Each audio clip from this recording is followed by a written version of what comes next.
I just spent £100 on a belt that doesn't fit. It's a huge waste. I shouldn't laugh. It's only encouraging you. You know it's going to really encourage me. You know that's what it does. And the other day, Carol texted me and she said, "Call me ASAP. It's an emergency." I'm like, "What's so urgent about a nickname?" Think about it. Nice. By the way, scraping. I tell you what, though, I read in the news that the Bromley View Cinema was robbed last night, and the police are urging witnesses to come forward because two men apparently escaped with an estimated 1,500 quid's worth of goods. Reportedly, they made off with one large Fanta, 2 popcorn, and a packet of Rebels.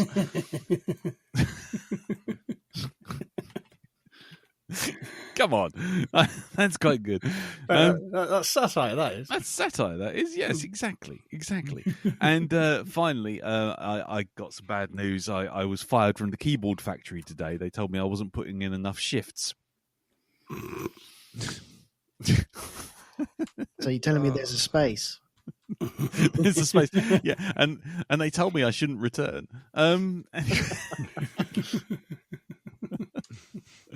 I warned my kids about using the whistle in the house. I gave them one last chance. Unfortunately, they blew it.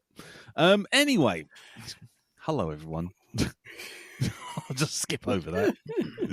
Welcome to the Black Dog 242. I'm Lee. I'm Darren. I'm Jim. I'm Elton. And this week, we'll see how everyone's fortnight in the bit's been, because we were on a fortnight and then it's shifted a little bit because I did. Exactly. Sorry. Gone from PUBG, gone epic. I was off. It was my fault. We've shifted. So we'll find out what everyone was doing. And then if there was any feedback for Nick Fury, and if there was, who these people are, and can we get them the help they need? And finally, we'll move on to this week's movie, which was picked by you, Mr. Barn, wasn't it? Darren, you picked this film. It was That's right. you. You picked this. It was you. Yes. And what was it that you picked? You Die specifically. Hard. Sorry, no, I didn't. What did you pick? Unknowingly, without having viewed it and ignoring all the warnings. What did you pick? That was Madame Web. Madame Web. Madame. I genuinely yeah.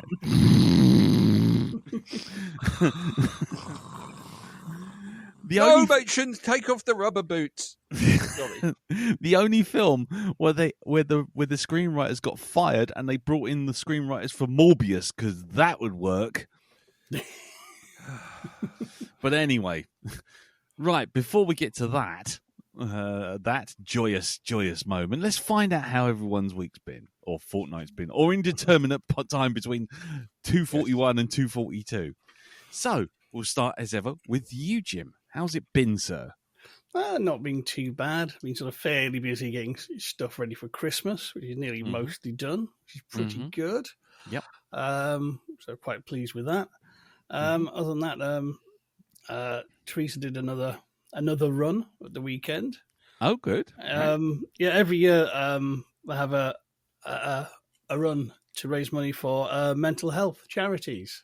Oh, cool. It's always at the start of December, and it is the Mental Elf Run. Nice. Nice. And that isn't a joke, that is true. And so lots of people do. It's only a 5K around the big Victorian park we have here. And lots of people get dressed up and then regret it because they're hot and sweaty. But it's all good fun, and they have a band playing carols and stalls and stuff. It's really good. Actually, we had a break from the near constant bloody rain. And Sunday was just nice and fine and bright. And so that was good. And she got another medal. Oh, that's good. We've got 3 now. So I'm now looking to sort of devise some sort of decorative medal rack for our home. Some sort of cabinet. yeah, maybe, yeah. Nice. So that's good, yeah.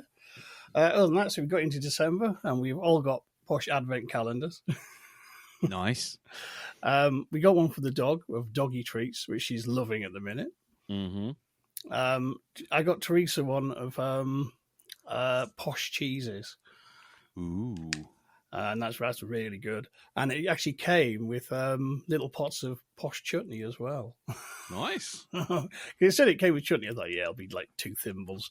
But now it's another like big box. It's actually quite a relief to actually get it because it's been sat in the fridge taking a lot of fridge real estate. So, but it's totally worth it. So the chutneys are really good and the cheeses are really nice. And Teresa got me so very posh, chocolate liqueurs. Ooh, very Advent nice. calendar. So it's a little booze and a little chocolate after my dinner every night. So I'm loving that. Yes. Yeah. December. It has its upsides. When your alcoholism really takes hold when you find yourself face down in the second tray. That's it. We got some advent calendars as well here. We went and sourced them locally, so I've got all the finest different types or finest different mixtures of crack cocaine. So I get to start the day off my knockers on drugs. It's fantastic. It's great. No, actually, I got a Reese's Pieces one, and I'm looking forward to the 24th because you've got the actual packet of 2 Reese's cups. Oh, shocking! Oh, Nice. what a thrill! Double Reese's. Oh, yes, an actual full packet. Well, if we're talking advent calendars, I got that beat. I've got one. It's a reusable one. It's a wooden stand. I'm not joking. And in the middle of it, it's in the shape of the Nakatomi Plaza. Oh, yes. And it's got Hans Gruber, and you move him down from 1 all the way down to 25. Nice. He's currently on floor 3. He's got quite a way to go yet, poor sod. He's at the top. Best Christmas film, hands down. Hands down. Oh, nice. I see some great T-shirts. This company's been releasing them. They've got one with him sitting in a taxi. It's got Gruber. Nice. Yeah, I've got the Nakatomi Office Plaza. Was it Nakatomi Plaza Office Christmas Party 1988? I want the There's a jumper. T-shirt. Now I have a machine gun. Anyway, so Jim, what else? What else is going on? other than that, I was playing. I got a game in a sale on Steam. The Call of Cthulhu from a few years back. Oh yeah, which I've been really, really enjoying because that's kind of does really get the Lovecraftian sort of vibe, and even like the chapter headings, a little sort of nods to Lovecraft stories and stuff. So that kind of well, that's pretty good. Nice. Though I have sort of put that on the back burner, and I've started playing something a wee bit more seasonal that just came out, and it turned up on Game Pass. It's a game from Scandinavia. It's called Winter Burrow. Oh, right. And basically, if you can imagine The Long Dark, but done by Beatrix Potter, that's Winter Burrow. You play a little mouse who's moved back from the city to his parents' burrow, which is in dire need of repair. It's the middle of winter, and you've got to go out and forage for stuff and get firewood and craft stuff and not freeze to death. And help out various local animals. Most of them seem to be like whacked out crazies, and they're all fucking high on kites from what I can make out. Nice. None of them know where anything is, and you end up doing lots of sort of quests for them to find their shit because they're stoned out of their gourd, I think. There's a squirrel shaman who is definitely off his knockers. But it's really, really fun. I mean, it's really, really cute. But at the same time, it is kind of it's still deceptively simple because you say, "Oh, this map isn't very big," but then you get more tools. Like, I can suddenly hack down this tree and open for a new area and go further from home. But the further from home you get, you've got to get back before dark because you might freeze to death. But it's kind of a nice game. You never actually die. You just pass out and wake up at home. So, like, is this the sort of game where you're going to find Peter Rabbit's put an ice pick through Jemima Puddle Duck's face or something like that? Not quite. No. It's all very sort of sweet and charming. And you help out various animals with sort of stuff they're having trouble with, and they help you out, and you sort of upgrade, get better stuff and more food and better recipes and stuff.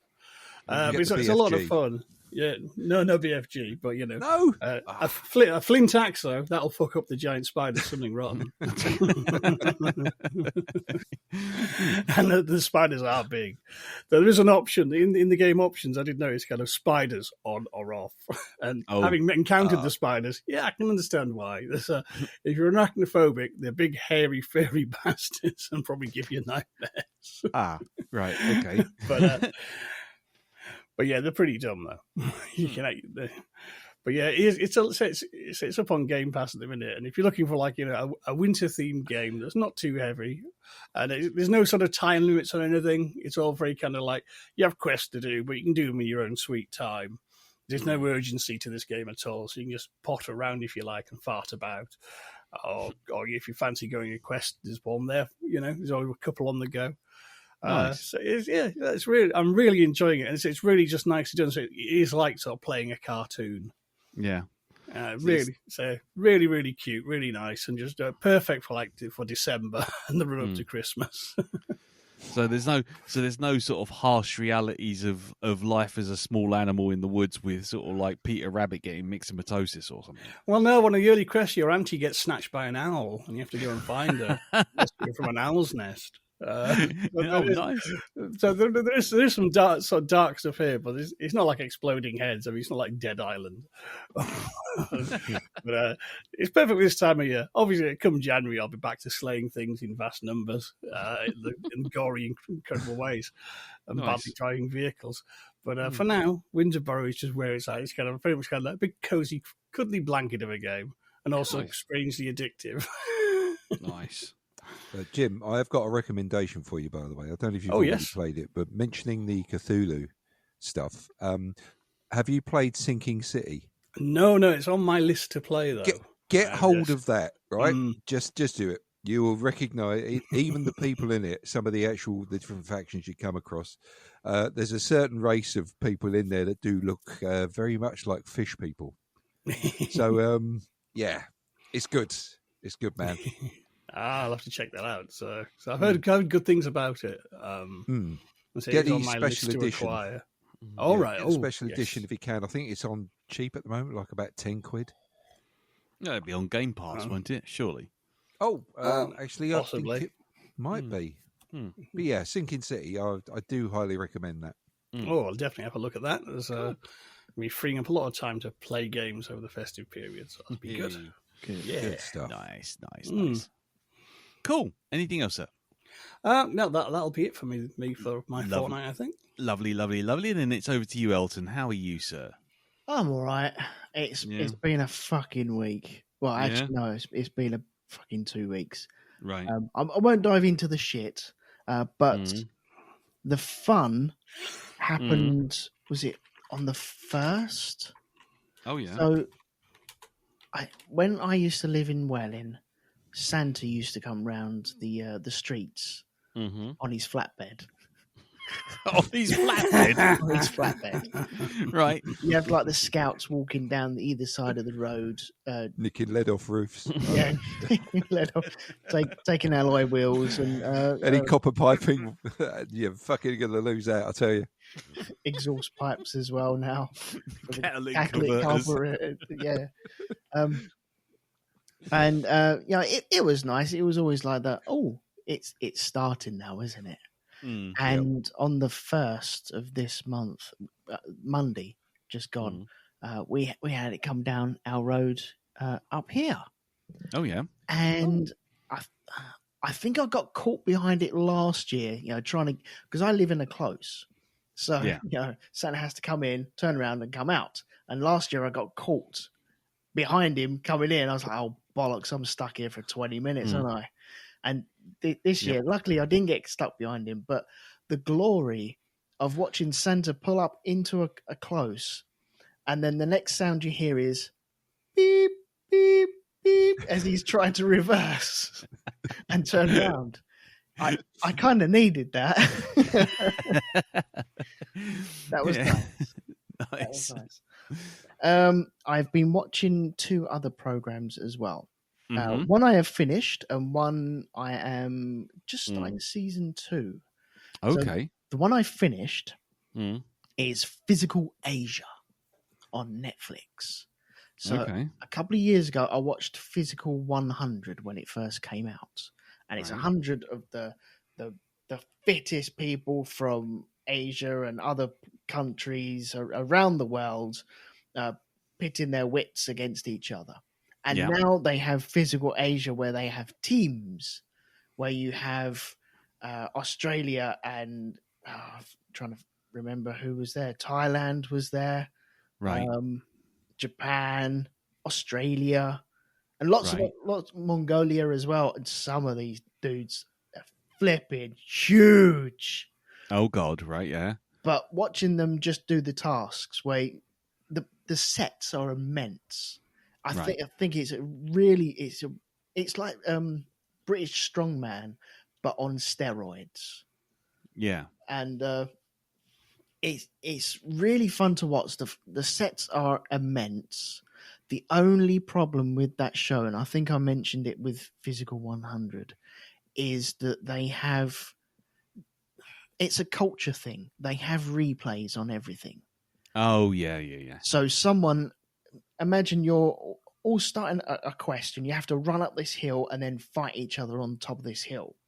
Yeah. And they'll go 3, 2, 1, go. And it'll be right. And everyone will start moving. And then they'll have a replay of that moment again from a different camera angle. And it'll be 3. And you're like, oh, okay. Yeah. And then the third time it happened. And you're like 4 or 5 replays deep before you actually see anything. Right. Like, oh, stop. Just so you end up winding through a little bit of it. Yeah. But when you're actually watching the tasks that they're performing, it's really good. And you're sat there going, I should go to the gym, shouldn't I? It doesn't last long. Yeah, but no. As you dig into your third box of chocolates. Yeah. But no, it was good fun. So if anyone's fit enough or fancies something along them lines, it's well worth it. But watch out for the replays, because they will do your head in. It must be a cultural thing, because they must love it over there. Yeah. Yeah. I don't know. I'm just not used to it. Yes. The other thing that I think you guys have seen that I've started watching, and I am enjoying. I'm not finding it as funny. I don't know. Maybe I'm not there yet. It's The Thick of It. Oh yes. Now I've started watching that. I'm just starting season 2. Is it about to ramp up? If you haven't got the vibe of it, I don't think you're going to get much more out of it. Right. No. Okay. I can't. It's one of those things. I can't recommend it if you're not into it. It's one of those ones where it becomes.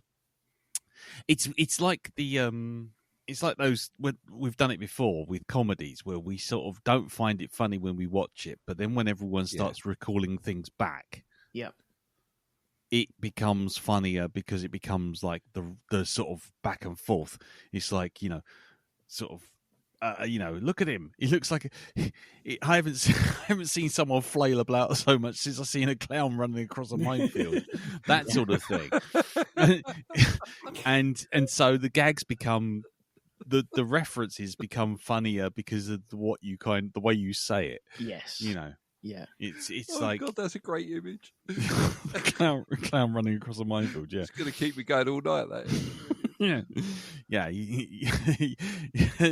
You're like a Kinko coffee advert from bean to cup. You fuck up.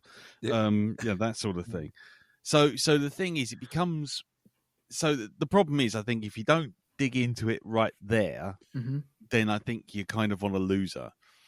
You can stick with it, and I think you'll find there's things that are funny. Oh, definitely. There are definite things that are funny. Definitely, I'm enjoying it. But it doesn't change its intensity from what you've got already. Yeah. I think if you want to just try a blowout, rather than trying to push through any more seasons, watch the movie. called In the Loop. Okay. Yeah.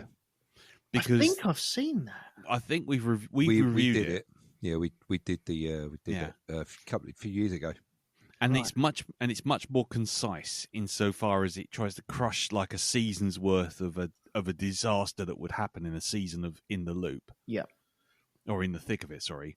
And it crushes it down into sort of like 95 minutes. Mm-hmm. Just a word of warning where that's concerned. You will see some actors playing very similar characters to what they do in the thick of it, but they are playing different characters. Yeah, in the film, except for Peter Capaldi as Malcolm Tucker, who is. But it's like, is it Chris Marshall? I think not Chris Marshall. It's Chris Addison. Chris Addison. That's it. He's in this, and he's also in the thick of it as well. Okay, yeah.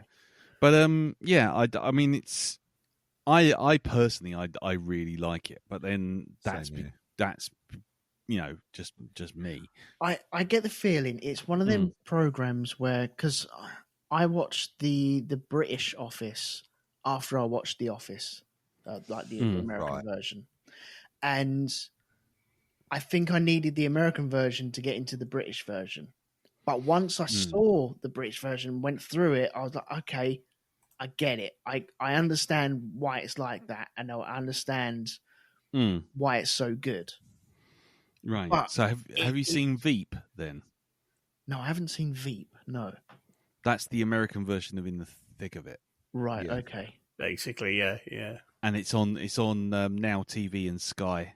Oh, is it? Yeah. Okay. So one thing I Something say about the else- thick of it is probably very of its time. Yeah, it is. Because, to be honest, I think when it was originally on, it was probably a lot funnier.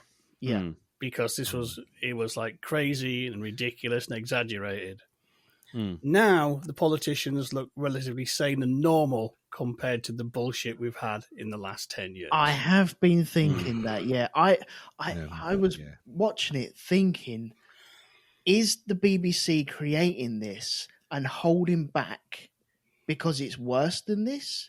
Or they're playing up to it because they know the inside line of it? The writer himself, Armando Iannucci, when they said to him, "Are you bringing it back for another season?" He went, "No." He said, "I can't, because the comedy I've been writing is now reality. Yeah, and that's it. I can't do any more. Yeah, now, what you see on screen is now what you get in real life." Yep. So yeah, I'm wondering how much, if they are holding back, or you know how you can blur those lines where you're like, well, the reality of it is they're all fucking incompetent, and we can't say that because they're running our country. But if we do Jamie say in that, the series, Jamie, the angriest have you met man in Jamie? Scotland. Yeah, if you think Malcolm Tucker's bad, you've not seen anything until you've met Jamie. Jamie is genuinely scary. He is fucking frightening, that bloke. Right? It seems all the angry people in Office are all Scottish. It's like they seem to do that in the show. Yep. You know, but Jamie is a fucking psycho. He's like an office manager, and he doesn't blink. He just, when he goes mad, he just doesn't blink at all. His eyes just, that's it. There's no eyelid movement. He's bonkers. Okay. But there's some choice lines, and like I say, it depends on your mileage may vary with how far some of those will take you. Yeah. So some of my favourites are like, I brought you some flowers.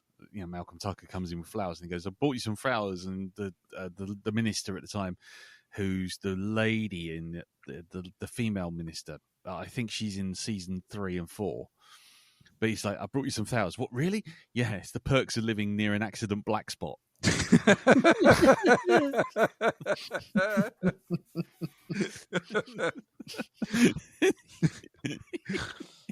Oh, it's really, I love sweary Doctor Who. I really do. Yeah. If some cunt can fuck something up, that cunt will pick the worst possible time to fuck that fucking thing up, because that fucking cunt is a cunt. Yeah. You can stick that on a tea towel. Oh dear. Anyway, so it's one of those things. If it's kind of like it either it'll land or it won't. But I have to say, I wouldn't push on if you're not enjoying it. I am enjoying it. I think, Jim, you're right. The reality has kind of caught up and surpassed what's actually happening here. Well, all this was like pre-Brexit. Yes. Yeah. And pre-Trump term 1. Pre-Boris as well. Oh God, yeah. This was the era of was it Cameron? and Cameron no, Tony Blair, Alistair Campbell, who is Blair going out and Gordon Brown coming in, and all of that. And Alistair Campbell was kind of the sort of the template for Malcolm Tucker. Right. With the idea that he would be the guy behind the scenes basically chewing everyone out, and everyone was terrified of him when he walked in. Right. So we've gone through like quite, Liz Truss alone would be an entire season of in the thick of it now. Geez, I mean, she lasted. She didn't last as long as a lettuce. So yeah, I think Jim's right. Actually, it's just politics has moved beyond it. Yeah. Cool. Well, I'm still going to push on with it. Okay. Cool. But yeah, that's it for me, I'm afraid. Oh, right. Okay. Fair enough. No problems. So, Darren. Yes. Over to you. Over to me. So, of course, the festive season has begun. And of course, we put up the Christmas decorations on December the 1st. Okay, so I won't have them put on before. No, not at all. Has to be in December at least before they go up. So I thought to myself, you know what? I think we need a few more lights in here. A few more lights. We need a few more lights. So I went down to Tesco, and I bought 14 foot of indoor lights. Right, not 14 foot, 14 meters. Of indoor 14 lights. meters? Yeah, right. So it goes around all the the entire flat. The entire flat. And next door. Total estate. Yeah. By the way, it's coming now. your picture's looking really, really good, by the way, Lee. It's got some of the lights wrapped around it. It looks great. It's just a real centerpiece for the room now. What, around the Jurassic Park one I did? Around the Jurassic, yeah, we've got that. It's the first thing you see when you walk in. It's right there. You can't miss it now. It's got 14 meters of lights wrapped around it. Yep, exactly. I'm surprised you can't see it through the fucking wall. So anyway, right? I go to put these things up. Now, one of the rules in the flat that we rent is we're not allowed to put any like nails or drawing pins in the wall, right? Oh, screw it. We're doing Jingle All the Way this week. Okay, good. Let's do it. So I go out and I buy myself some of those. Have you seen those little plastic light clips that you can buy that have got the blue tack type stuff on the back?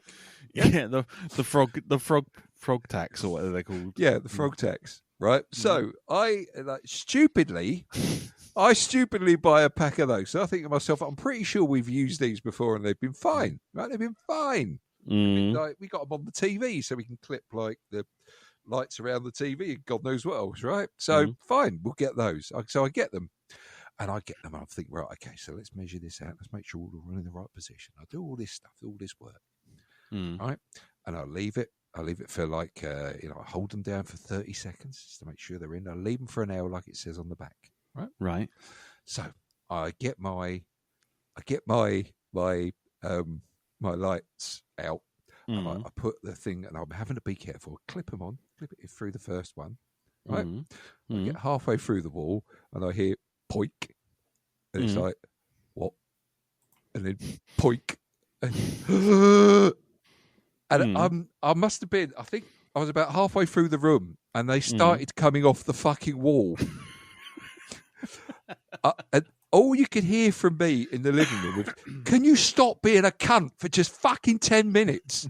Can you just stop being a cunt? And it got louder and louder as it got later and later. So I'm like, I'm having to be creative with this. I think I've got, out of the packet of 20 that I put up, I've got like 4 left. So the ones that have come for fucking dear life. But I'll tell you what, I'm having to wear sunglasses. Actually, I'm wearing a welder's mask in the living room now because I've got so many lights. It's so bright in here. I don't need to switch on the main light anymore. The ticking you can hear in the background, ladies and gentlemen, is his meter. It's spinning like a fucking fucking Geiger counter. You're going to use the oven. You're going to cook the turkey on the Alecki meter this year. We don't even need central heating no more. There's so much heat coming off these things. I think they were made somewhere near Chernobyl.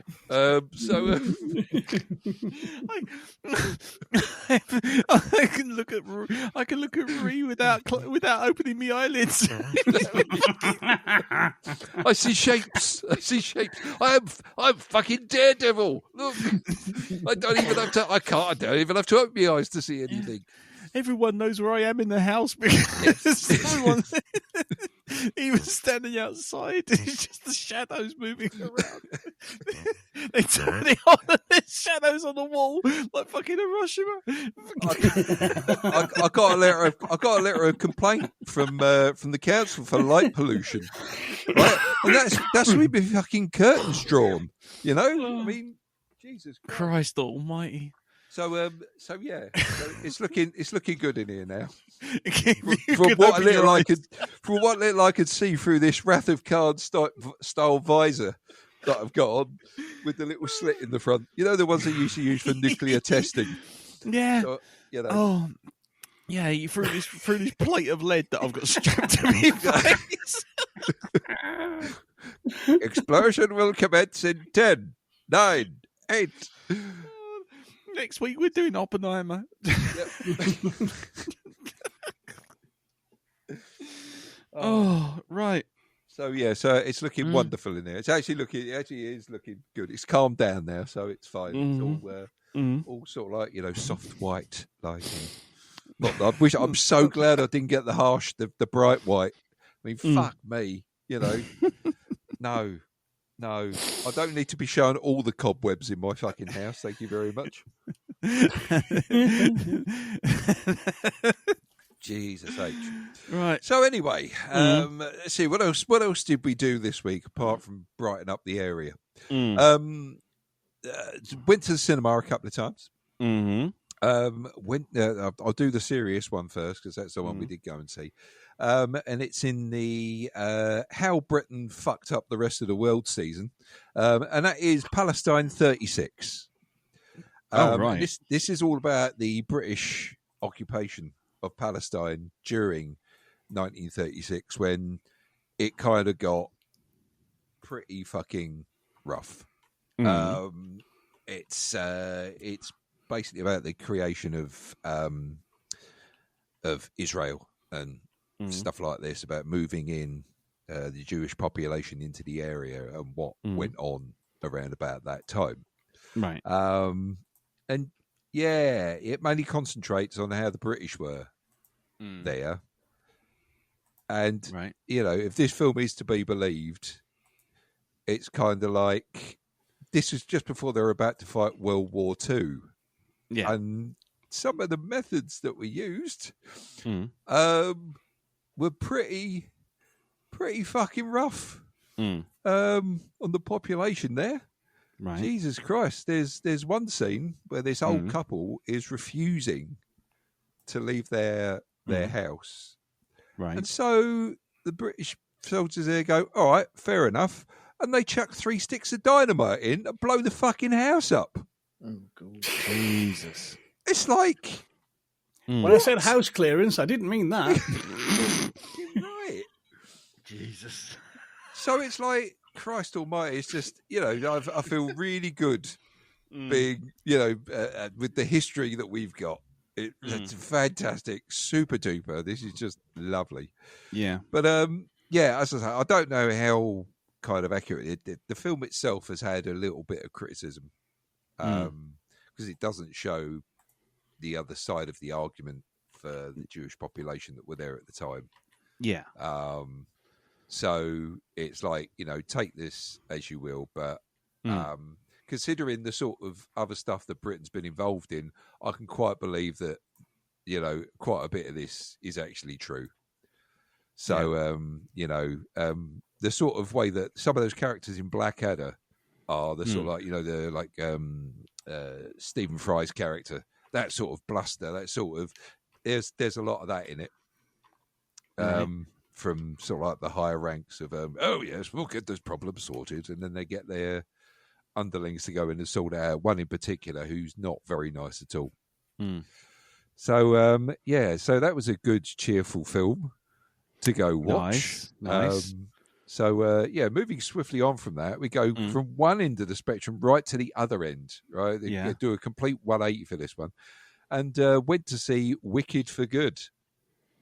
Because we've seen the first one, so we'll see the next one. Yeah. Now, I didn't think it was too bad at all. I've read the book for this. The book doesn't really... The original novel for Wicked is... The ending and stuff is nothing like the one in the... is nothing like the one in the book at all. It is quite a dark and nasty little novel from what I remember. And of course, the musical lightens some of it. Not much. I'll give it that. It does still have a lot of themes in there that the book raises, about how certain sections of society are treated. Yeah. Or whatever. But I've got to say, I thought the Wicked Witch of the West always looked cool with the entrances and exits. I don't know what it is. It's just the way, I think it's the cloak. The way they do the cloak, I think it's a digital effect, but she just looks cool. That's it. When she arrives, when she goes, like best entrance, best exit. So, Well, it wasn't bad. It was all right. It was good. I don't think it had any songs in it that are as memorable as the ones in the first one. It certainly didn't have anything like Defying Gravity. No. Which is like the centerpiece of the first film. And it's like, okay, if you can't sing this, what are you doing in the role? And it is a very hard song to sing. Yeah. But no, the whole thing was done very, very well. Again, different from the book, different from the stage play. But still, what they do with it, fantastic. So, Wicked for Good. Yeah, it's all right. It's good. Okay. Didn't mind that at all. Now then... Going out to watch something live, went to see the Australian Pink Floyd again. Nice. So you remember when we went to see it last time? Yes, I do. Me and you. Yeah, it was the Siemens Hospital in Greenwich. I think it was. And that was a very good show. Absolutely fantastic. And this time, it's in an auditorium. We were in G Live at Guildford watching this. Oh, yeah. And... fucking hellfire. Yeah. Absolutely brilliant. Did not put a note wrong at all. Hit their marks, everything like this. Guitar playing, absolutely fantastic. So if you've never seen Pink Floyd in concert live, or you've never experienced Pink Floyd live, can I recommend you go see these guys, because it is the next best thing to see in the original band. Because they are so practiced now at everything they do. I'm looking at this guy play. They've got these two guitarists, right, who take up various different parts of each tune. And this one guy, you could just see him. He's standing there playing. He's like, fucking bashing out these guitar licks and these like these moments that sound exactly like they should do. And I'm looking at him, and he's got that air of fucking hell. I know I'm supposed to bring something home tonight. What have I got? I've got. Is it crispy? Is it cornflakes? Is it toilet roll? I've run out of something, and that's all. You can see that's his thought process. It's like, you make me sick. You're so talented. You're not even thinking of this. Well, that's only. In fairness, that was only like Dave Gilmour when we was at Earl's Court, and he came out with that slide guitar thing on the table. Hell. He had his slippers on, cup of tea on the side, didn't he? He was just sitting. He brought out the little table, put the slide guitar on it, and his slippers on. He's got his cup of Horlicks, stuck it on the side of the keyboard. Just sat down and just riffed away. Nobody else is on stage, just him. Yeah, and we're all just sitting there going, "Oh, all right, all right, Dave. You're working magic, and you're not even breaking a sweat." Yeah, I hope you brought enough tea for the rest of us, Dave. You know, we're all sitting here gasping. Yeah. Anyway, yeah. But the show, the laser show in this, absolutely stunning.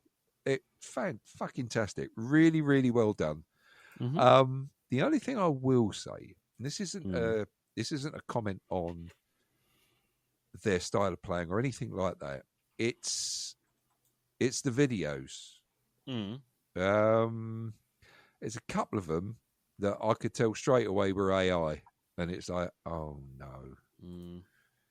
They do the rest. They do the usual stuff like Floyd used to do with the live action stuff, where they would take images that fit with the music. They'd have like a little story running in the background. Yeah, but one of them wasn't very good for an AI video anyway. I didn't think so. AI video isn't very good, full stop. What was it they did? That's why you can see it. Yeah. No, what was that? I can't remember the tune, but it was this rather startling sort of android figure singing along to the lyrics on this video. And I don't know, just the look of it was really quite unnerving. But again, I'm pretty sure that was AI. It's one of those, you can tell with the lighting. Yeah. And if somebody's got they've got no shirt on it, they've got a 4-pack rather than a 6-pack. You know, it's that kind of 6 fingers. 6 fingers, yeah. Yeah. But 6 fingers and super saturated. Yeah. Yeah, that's right. But apart from that, no, just the whole show was just really, really well done. And when they did Sorrow, fucking hell, honestly, mate, you couldn't tell it from the recorded version.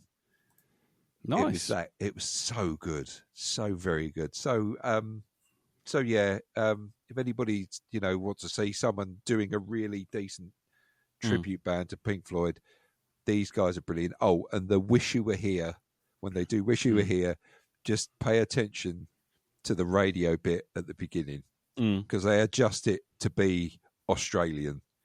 Unlike, do you not remember that? We went to see them, and they suddenly had like bits of Kylie Minogue bursting in at the beginning of it, of Wish You Were, and then they go into the track. But yeah, they make it they make it plain that it's, we're an Australian band, and so we're going to use Australian sort of like things, stuff for the Wish You Were Here radio section. Yeah, that's right. Yeah. Land Down Under and Men at Work, and that was it. Yes, they actually did. They actually did play that on there.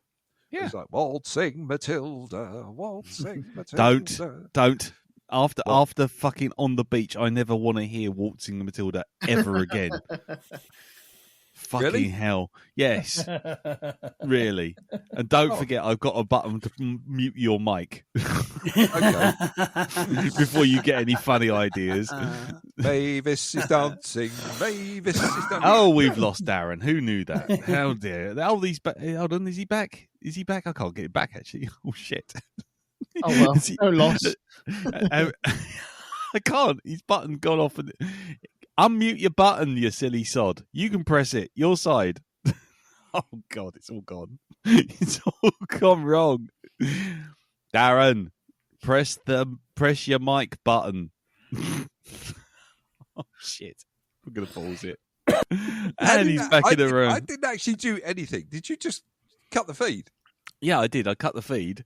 And then What's I pressed. The fucking use of that if you can't uncut it?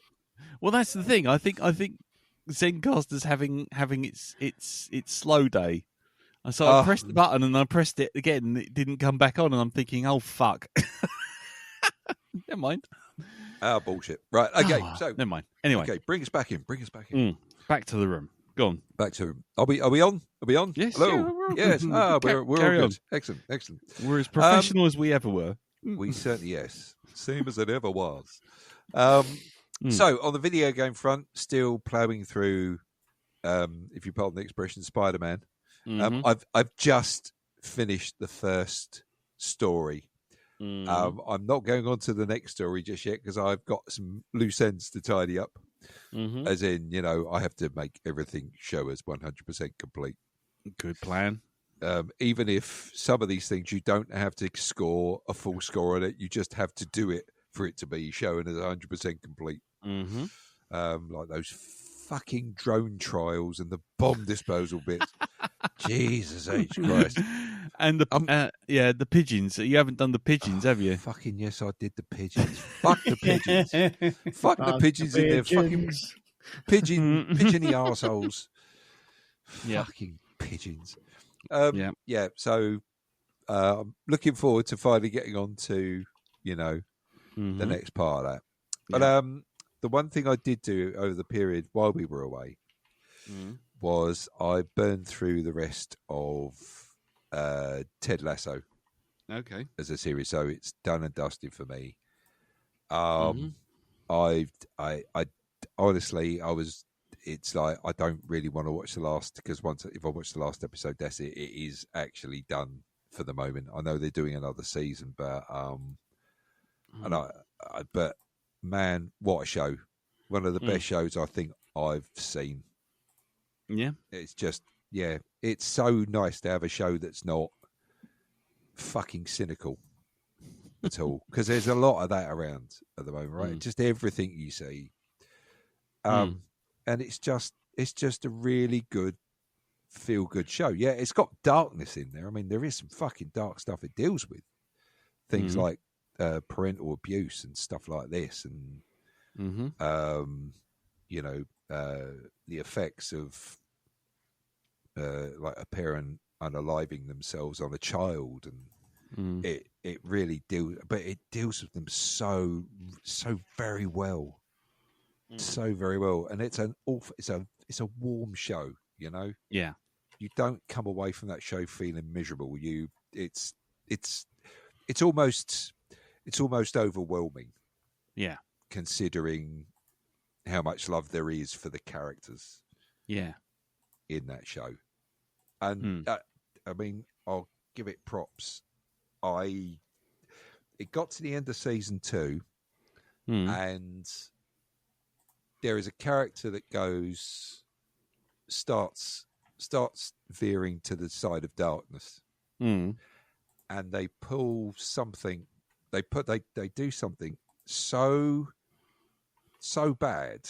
It's they take advantage of something. This isn't, and it's not like spoilers. SA. It's not anything like that at all. It's something else that they do. They take pleasure in it, and I felt so fucking angry at this. Honestly, Reese sitting there, she's like, "You all right?" She was. I think she was like watching a video on her phone. I'm sitting there watching this, and it's just, I fucking knew it, and it's. Honestly, I felt this uncontrollable fucking rage for this character. So it just goes to show you the actual level of acting in this. The portrayal of these characters by the guys in this, how good they actually are. Right. So yeah, fucking brilliant. Love that show. Just absolutely love it. I'm scared for a season 4. Because, when you see something and it's like, that's fantastic, Mass Effect, something's really, really good, and you really enjoy it. And then they say, we're bringing something else out in that universe. It's going to carry on the story. And it's like... Too soon, my friend. Too soon. Ooh. So, arm flashbacks. We're never going back to Andromeda. Don't make me. Never going back. Never going back. So season 4 is actually in production. They've been in Richmond, which is where the show's set, filming this. So I you could have left it at 3 seasons. You could have just walked away from that and gone, job well done. Let's just leave it at that. Let's not go back to it and do anything more, because this is a show you can watch again and again and still find lots in it. There's it's a lot of comedy in there as well. There's some really fucking stupid shit that goes on it. Yeah. But yeah, I think it's like one of those shows where everybody gets to be centre stage. Yeah. The pool of characters that you see on a regular basis, each one kind of gets a spotlight episode. Yeah. I think one of my favourites has to be episode 9 of season 3, and it's all about Coach Beard, who goes on a fucking absolutely crazy night on the town, and the shit that happens to him along the way.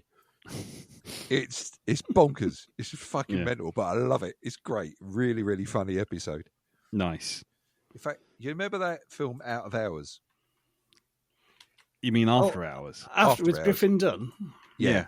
Which we did, where it all just got worse and worse and worse. It's very much like that. It's very it's so similar to that. I think it's actually a tribute to it, because there's also an episode where they pay tribute to rom-coms, which is so funny as well. So many cliches from those different films all crop up. Nice. As landmarks in the film, in that episode. Brilliant stuff. Cool. So there we go. That's that. Right. Cool. Excellent. And that's all over on Apple, isn't it? Yes, it is. Yeah, Apple TV. And there's plenty of clips. And if you do watch any clips on YouTube, trust me on this, you're not really spoiling the show for yourself. Just dive in and watch it. It's great stuff. Cool. Okay, well, for my fortnight, such as it is, a couple of things. We'll stick with Apple for a moment, because I watched the free episode of Pluribus. Oh, I want to see that. I so want that show. Oh, I'm waiting until it finishes and then going to binge it. Okay, I will tell you the premise, but I will not spoil anything. It may sound like I am, but I ain't. So the story is pretty basic. There's a writer, and she's and basically she writes all these kind of like romance novels and kind of YA books and this kind of purple prose kind of stuff. And she still thinks she's a proper writer and she could do better, but no, she's got to do all this fluffy sort of like, airport books kind of thing. And so she's really fucked off with everything. She's got like a real sort of deep seated cynicism and anger all the way through. And that's fine. That's just chundering away as a story. But then what happens is we cut to this satellite base, like a NASA type situation, and they hone in and they get a signal from deep space. Yeah. Which they translate as being some kind of DNA, which they then recreate, and it turns into like a virus. And as these things invariably do, the virus breaks out and infects the world in like 24 hours. But what it does is it affects everyone with this kind of hive mind. And the whole world becomes a hive mind, except this author. And they all do this thing where they're just happy. There's no malicious intent. There's no invasion of the body snatchers running around pointing at her going kind of thing. They're just happy. And they want to know why she doesn't want to join them in being happy. And the problem is that they're really helpful, and so she'll talk to them, and she'll be like, so if I asked you for a gun, would you give it to me? And they'll, yeah, absolutely. If it makes you happy, that's what we'll do. And she's like, and if you gave me if I asked for a tank, oh yeah, we can sort you out a tank. And it's like. And so the thing is, and that becomes even more infuriating. And everyone knows her name because they're all a hive mind. And then she works out that basically it's not just her. There's like 10 or 11 other people in the world who haven't been affected by this virus. And she's trying to find them to sort of say, well, we've got to solve this problem.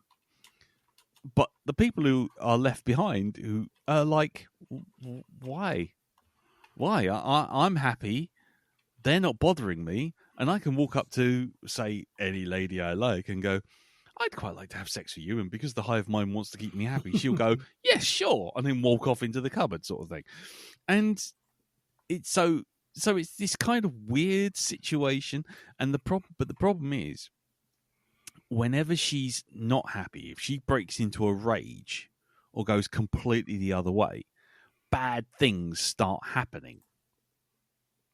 So the premise of the show, in its nutshell, is: would it not be better to be part of the hive mind? Because the hive mind is happy; nobody's being affected. Everyone's still who they are, but they're just universally happy. And wars have ended, money's no longer needed, the atmosphere's getting better, world's getting better.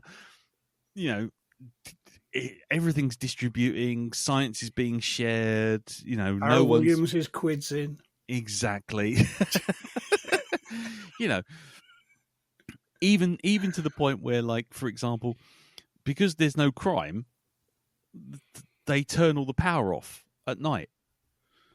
And they turn all the power off at night, and all the lights go out, and then all of a sudden you'll see the TV come back on, and it's like the TV suddenly looks at her and goes, someone on the TV goes, "Oh, I'm terribly sorry, Carol. We forgot you're not part of our group. We'll turn the power back on for you, because obviously you'll be scared in the dark." And the power comes back on. So it gives you this kind of weird question of, is it better to be an individual and angry and bitter and generally a bit shit as a human being? Or is it better to be this hive mind which seems to be doing everything fine, but you've got no individuality? Even if you have got free will, you haven't got individuality. And it's really interesting. It's strange.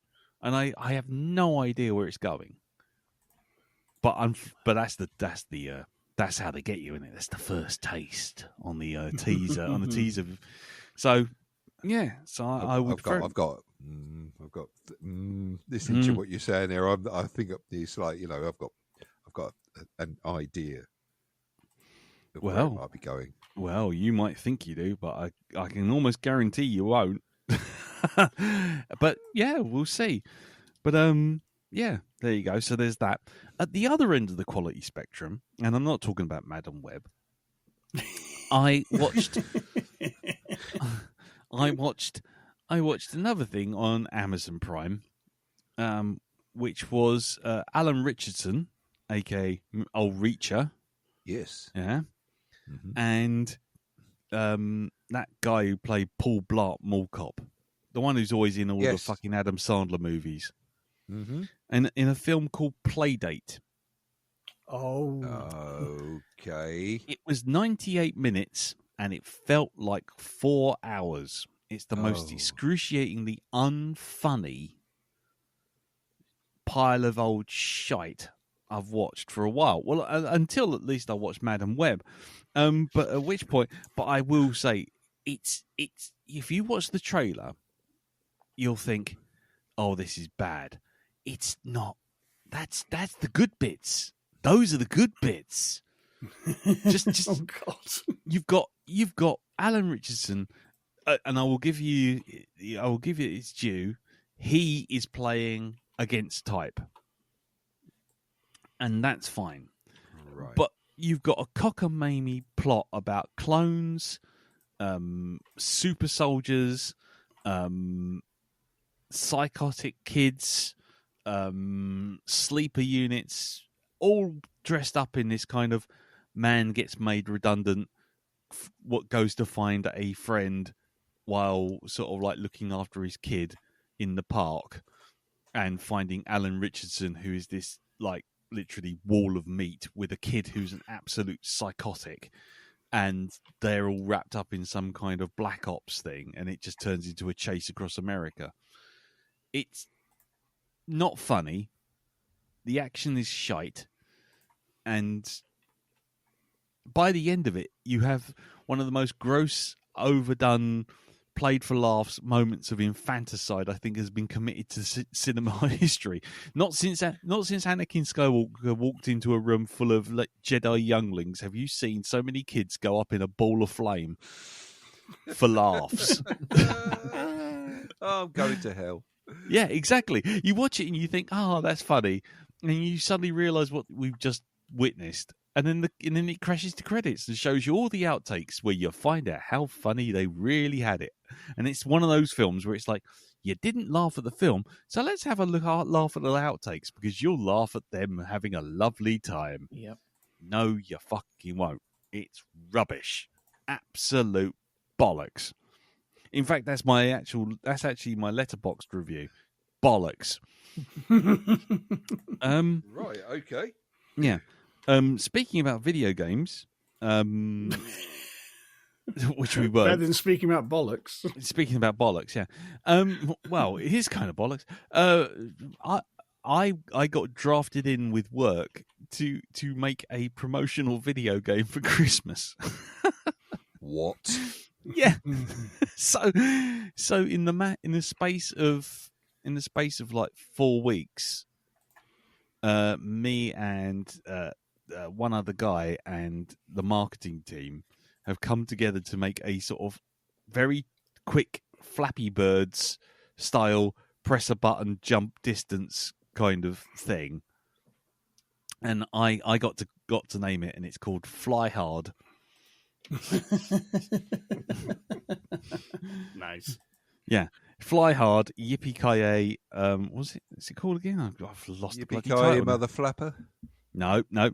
Yippee-ki-way hey, because we couldn't do anything about Funny Jumper because the whole thing was done for a charity thing that our work's doing. Right. For suicides and stuff like that in engineering and STEM industries. There's a charity for them, and we said we'd help them out for Christmas. So we've got this game where if people play it, we'll donate so much money or something. So we got a really festive day to Fly Hard, Yippee-ki-yay, hey! And I had to do the character designs and the artwork, and this other guy did all the mechanics and everything. Doing quite well. I will put the link on the Facebook group. Okay. It literally is one button. It's got this kind of retro sort of like 16-bit kind of vibe to it. And all you do is you go down a slope, you press a button as close to the very edge of the jump as you can, and you get a boost based on how close you are to the edge of the jump, and you hit the button and it flies. And then you've got to try and get to the top of the chart. And get the biggest distance. Yeah, it was quite fun doing that. Certainly better than doing air conditioners in 3D, that's for fucking sure. So yeah, I had to design a narwhal, and believe it or not, I felt like I was back at Cartoon, because do you know the biggest, longest conversation we had about this game was the placement of the narwhal's horn. Went on for about a fucking week. Does it go underneath the glasses? Because this thing's an anthropomorphic narwhal. Is it the nose, or is it sticking up the top of its head like a unicorn? Surely it's the nose, isn't it? No, top of its head. Seriously, it got to a point where I was designing this thing over and over and over again, and I designed it, and then eventually I had to make it into 3D. And I was so worried about where this narwhal's horn was going to go. And bearing in mind that when it's actually on the screen, it's literally 5 pixels of white sticking at the top of the front of his head. You couldn't tell if it was his nose, his chin, the top of his head, or his fucking arse. I mean, it's tiny. But no, we had to have a conversation about it. So there you go. Yeah, so there was that. So that's doing quite well. I'm quite pleased with that. And I was quite pleased to be part of it, and it was quite fun to do. Like I say, I'll put the link on the Facebook group, and you can all give it a go and fail miserably at trying to get on the top 10, because literally you're going against people who are just sitting there at lunchtime hitting this thing over and over and over again. Then also, one of the reasons I was off this week was went to a concert. Partied like it was 1998 or 1988 rather, because we went to see Roxette at Wembley Arena. Yeah, so that was the thing. It was good fun. But do you know what? It's really funny. Right? Regardless of what you think of the music, I'm not going to get into that. But it's obviously a band from the 1980s. So the fans are fans of a certain age, as are the band, are of a certain age. So what was really amusing was they didn't bother with a backing group or a group that started at the run up, the sort of support band. Didn't bother with it. You go in, 7:30, they come out, didn't do an interval. By 9:30, they were done. Everyone cleared out, because everyone's of a certain age, everyone cleared out of Wembley Arena by 9:35. None of that queuing up. It was done. It was in, music done. I'll tell you what, all bands should do that. None of this sitting there with fucking the police trying to kettle people up into certain routes out of the building. Nope, they just opened every single door. Everyone quietly filed out. Thanks very much. We were back in the pub by 9:35. It was brilliant. So me and Carol went with a friend of ours, Andy, and his husband Dan, and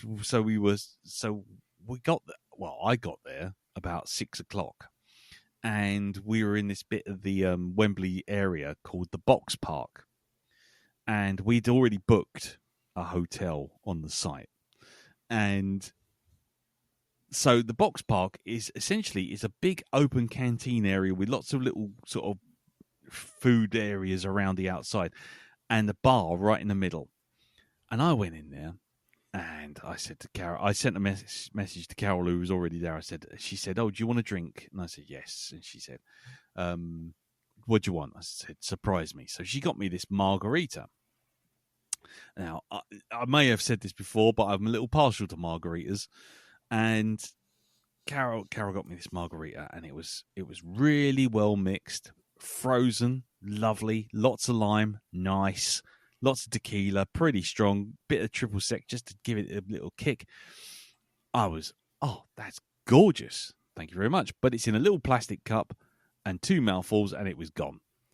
So I went up to the counter and I said to the lady, "Can I have more?" And she said, "Yes, I'll give you another one." I'm like, "No. I'm just, it's not enough in that cup." And she went, "What do you mean?" I said, "Well, it's like, it tastes really nice, and it's like adult fruit juice. I'm not really getting a kick out of it. Can I have more?"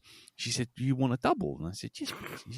She goes, "Well, or do you want me to try and fill this pint cup with it?" And I was like, "Yeah." And so she did. She charged me for it, obviously. But so I had a pint of tequila and lime and triple sec at 6:00 in the evening. And by the time we got up to go to the actual concert, I think I'd had about a pint and a half of margarita, and I was off with the fairies. I was having the time of my fucking life. As you only can on tequila. As you can on tequila. We had the concert. The concert was done. We came out. We went straight back to the Box Park. I had another.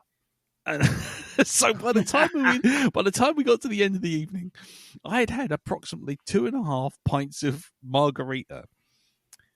That's a good evening, I say. And it was fucking great. What about the next day? Were you driving the porcelain bus by any chance? I wasn't. No, I wasn't. No, I woke up at 5. Woke up at 5:00 in the morning with a headache that was like I'd been kicked in the head by a mule repeatedly. Yeah. But luckily, I sort of went back to sleep, and I was like, "Oh, this is all right." And then I woke up, and we went to a place just down on the same estate called Bread Ahead, which is like this kind of place that does all sort of different, baked goods and that sort of thing. So I had a nice big breakfast, and that was lovely. Pancakes and bacon and maple syrup and, all that sort of stuff. Oh, it's gorgeous. And then, we left. But bizarrely and quite surreally, as we're walking out,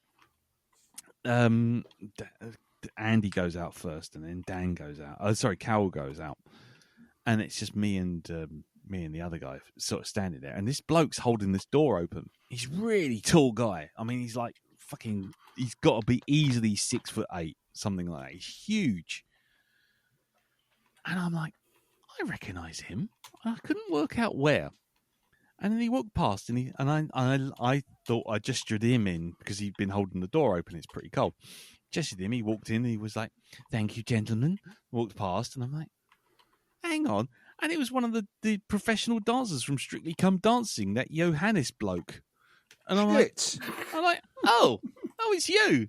And I thought, that's a bit bizarre. I'm standing here looking at a Strictly Come Dancing dancer with tequila still on my breath and the world's still spinning and freezing me bollocks off. This is an interesting day. This is working out to be an interesting Tuesday. And then so and then we came home, and as we're coming home, went to Trafalgar Square, and then Carol went, "Oh, I could do with some lunch. I want an afternoon tea." And I'm like, yeah, let's go get a cup of tea or something. Couldn't find anywhere. Ended up staying at this place that did wine and cheese. So I went straight from tequila to a place called the Green Bar down by Embankment, eating wine and cheese like some kind of, I don't know, some kind of Posy McPoser. I'm going to have some brie and some wine and some cheese. I'm sitting there watching the world go by with some crusty bread, and it's all very nice. Oh, you didn't walk in there and go, "We'd like the finest wines known to man." Yeah, I want them, and I want them today. Yeah. So but so today is my first day sober. I'd like to. Have you got that written on a wall with a hook for a number? Day sober. Yeah. Day sober, 0. I haven't made it all the way through today yet. We haven't got to the end of the Madam Web thing yet.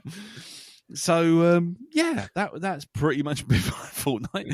See Strictly Come Dancing dancers, watched a Swedish band from the 1980s, in and out in under an hour and a half, drank 2.5 pints of tequila and called it a night. Brill. Yeah. There you go. That's my week. Right, I think before we roll to the review, let's do a little bit of this. It's feedback time. Yes, it's feedback time because, believe it or not, we did actually review a film and people did actually watch it last time we did it. We watched Nick Fury, Agents of S.H.I.E.L.D. And we had some feedback on the Facebook group, facebook.com/group/the Black Dog Podcast. First piece of feedback, which was from Peter Organ, Reverend Org of the Orgcast. Now, as we know, the week before, his feedback was crap, and we said, well, maybe we'll move up the list. Maybe he'll come back to us with something a bit more meaty for Nick Fury. And he did. He thought about it. He deliberated. He put the words down, and he wrote, "Very crap." So there you go. So I feel like we're moving up the scale with old Pete. He's quite. I can't wait to see next week's. Exactly. Anyway, we also had Jeffrey Mark Hyman, who came in and wrote and said this was pretty rough. I think he's got a talent for understatement. But anyway, this was pretty rough. A limp and inept collection of tired cliches. And the worst part, if I'd seen it in 1998, I would have loved it. Jeff, you have our sympathies. Dean Holt proudly announced to the world, "Oh dear, I forgot to watch it." Oh, did you? Yeah. Did you? Yeah. Oh Yeah. no! Oh, It's a dear. shame. I no. neglected watching this film. Yes. Exactly. Someone called Teresa posted up a picture saying, and the medal, and here's the medal and socks, and the infamous bacon butty following the run. So we got photos there. There you go. Very nice bacon butty and a cup of coffee. And finally, we have Ian Spaceship Stead, saying, I really needed this one, talking about the episode, not the film. Listened last week on the way to a funeral. Thanks, guys. I mean it. Keep it up. To which I said, sorry for his loss. Obviously, we all are. Mm-hmm. But I did thank him for the fact that now we can put up on our reviews wall that Black Dog podcasts cheer up any funeral. So that's always handy. So yeah, there you go. So yeah, that's always handy. And yeah, sorry for the loss, but you know, that did make me laugh. It's like I really needed this because I was having a funeral. Right, okay. So if anybody else wants us to cheer up a funeral, just give us a shout. Our rates are reasonable. We'll turn right up at the actual font, and if you like, just wave everyone off. Yep. We can do that.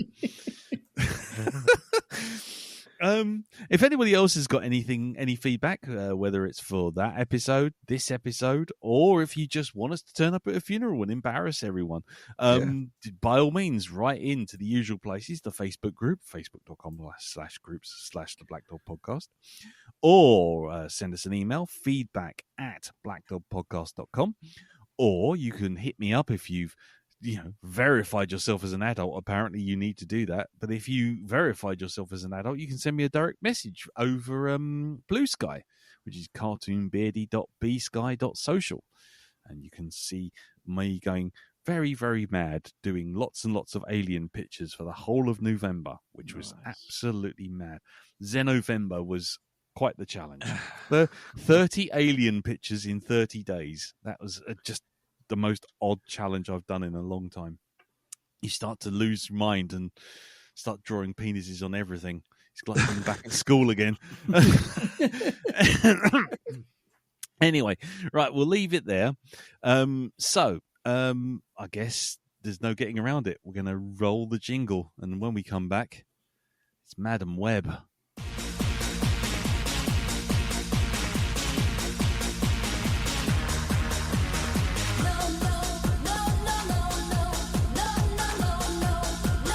Oh, November.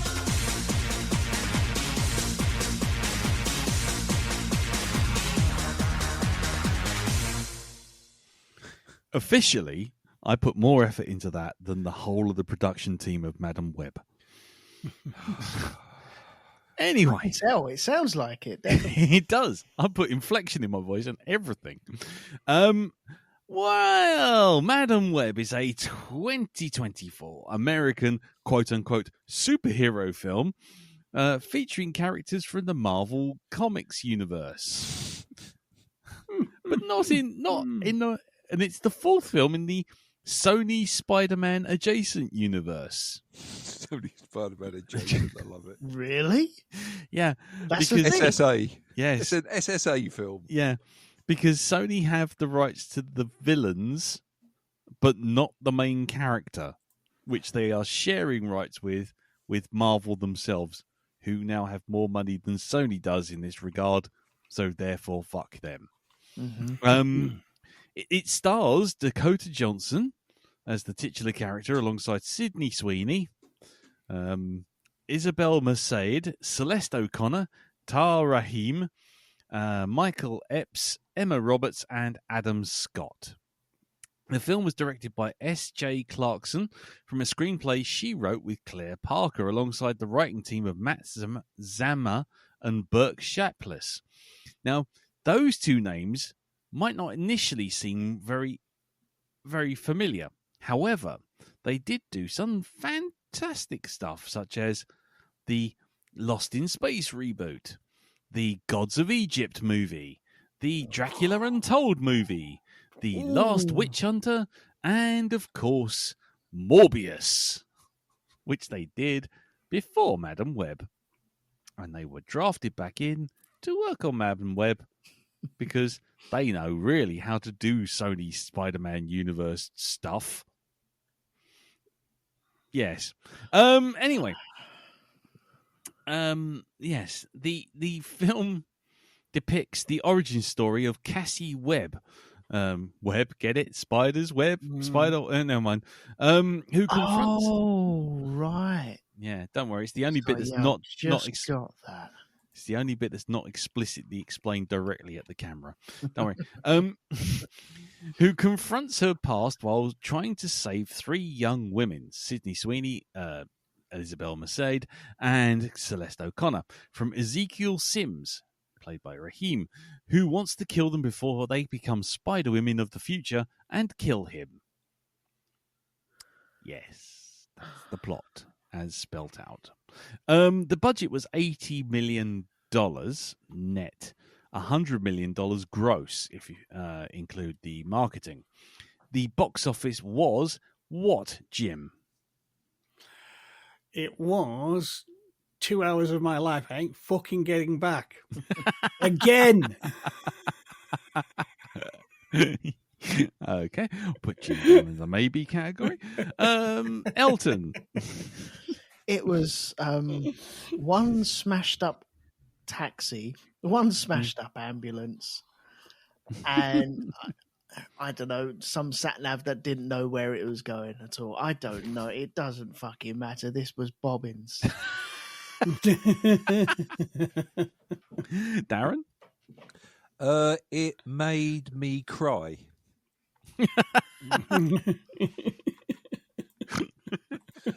All right, fine. If you run a thing, it was 2.5 hours of somebody slowly getting to the end of the film, talking like this. Just quietly. When everybody else is like this, and like this. Yeah. All right. Yeah. Pretty much made farting noises. It made farting noises.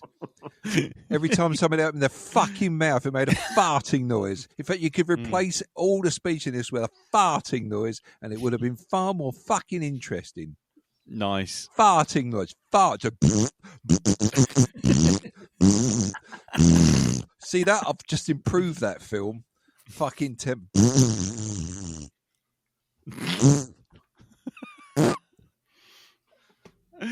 Do you know what?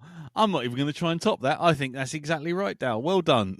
Thank you. I win the internet. Woo! You win the internet. Barry Norman, eat your fucking heart out. But beware, Darren. When you take on the responsibility, great fuck power off. will come. Just fuck off. Fuck off. Fuck off. Just fuck off. Hours they spent on that. Hours. Fuck off. Oh, who's this person? This person's Ben. Ben who? Oh, well, let's talk about something else, shall we? Don't dare mention the P word, will you? No, don't put. No, we'll put it in the credits, but just don't say anything. Okay? Ooh, Ben who? I wonder. We'll get to that in a minute. Fuck off. Just fuck off. It is worth mentioning you picked this. Fuck off. Against our wishes. Fuck off. Fucking fuck off. Just... What's that Tom Hardy quote from that film? Shut it. Shut up, you cunt. Yeah. Shut your fucking mouth, you cunt. Yeah. Right, okay. Let's go around the table and see what everyone thought. Non-spoiler version. Darren, you picked this, so you go last. So you can sit and wallow in your shame, your shame pit, your pit of shame.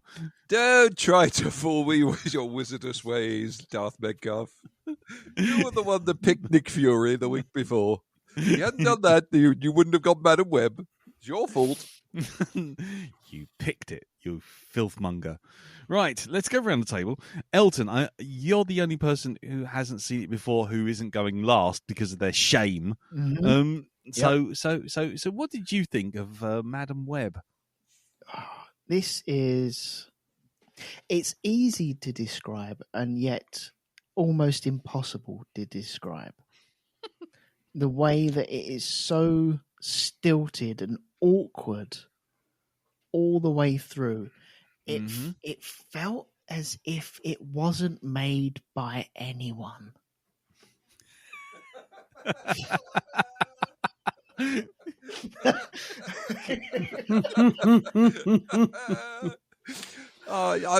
see, I'm seeing the opening to Monkey, right? And it's like, Buddha, the father Buddha, said, "I've just shat this film out on top of a rock."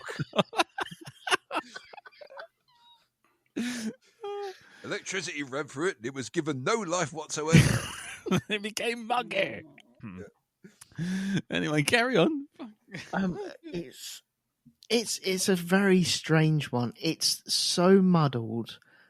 It's the continuity's all over the place. The story's all over the place. The editing's all over the place. The overdubbing is all over the place. Oh, the dubbing. There was a really bad moment when what's his name, Ezekiel, was talking to the other lady, and it was, what are you saying? I don't know what you're saying. There are other words being made by computers saying these words, but you're not saying those words at all. Definitely not. It felt really lazy. It felt really awkward. It felt like a first draft from drama students. Yet they're being given like £80 million to do this, and they're like, "Well, it's the best we can do. I'm really sorry. Yeah, I know, it's a tax write-off. It'll be fine." And then you see this, and then you think, well, it was the Batgirl movie that was like that was Warner Brothers. Oh, that was Warner Brothers. Yeah, but the same sort of thing. I think this was was the Batgirl movie any worse than this? Because this is awful, and it's got a Marvel name above it as well. Well, no. Let's be honest. I saw Marvel flash up. No. Did you see? Did you also see the word in association with Marvel? Doesn't matter. I've got a story for that, but I'll tell you about. I've got a little nugget of information about this. There was no energy in any of the movements at all. You know, old Dakota, whatever her name is, Johnson, just stands bolt upright. She's like watching a pencil walk. It's, there's no swing, there's no nothing, there's no gravity or anything. It's just walks in, says line, walks out, and then her great old Stephen Hawking impression at the very end as well. Just flipping out. Awful. No, I was not impressed with this. This is a really bad movie. Morbius was leagues above this. Do you know what? I'd actually agree with you on that. I definitely agree. Yeah, Morbius is a way better film. Yeah, way better. Morbius is the sort of throwback to those superhero movies in the 1980s, which were 1990s, which were dog shit, but they had enough going on in them that you just go, yeah, whatever. Yeah. And I felt like that. We were like that when we reviewed it as well. But this, there is nothing good to come from this at all. The acting was utter guff all the way through. There's no chemistry between anyone whatsoever. Were they all on the same set at any given time? It felt like they were in separate rooms. That was Sydney Sweeney was like, "No, I must react to this." Oh, Cassandra. You want it longer? Okay. Cassandra.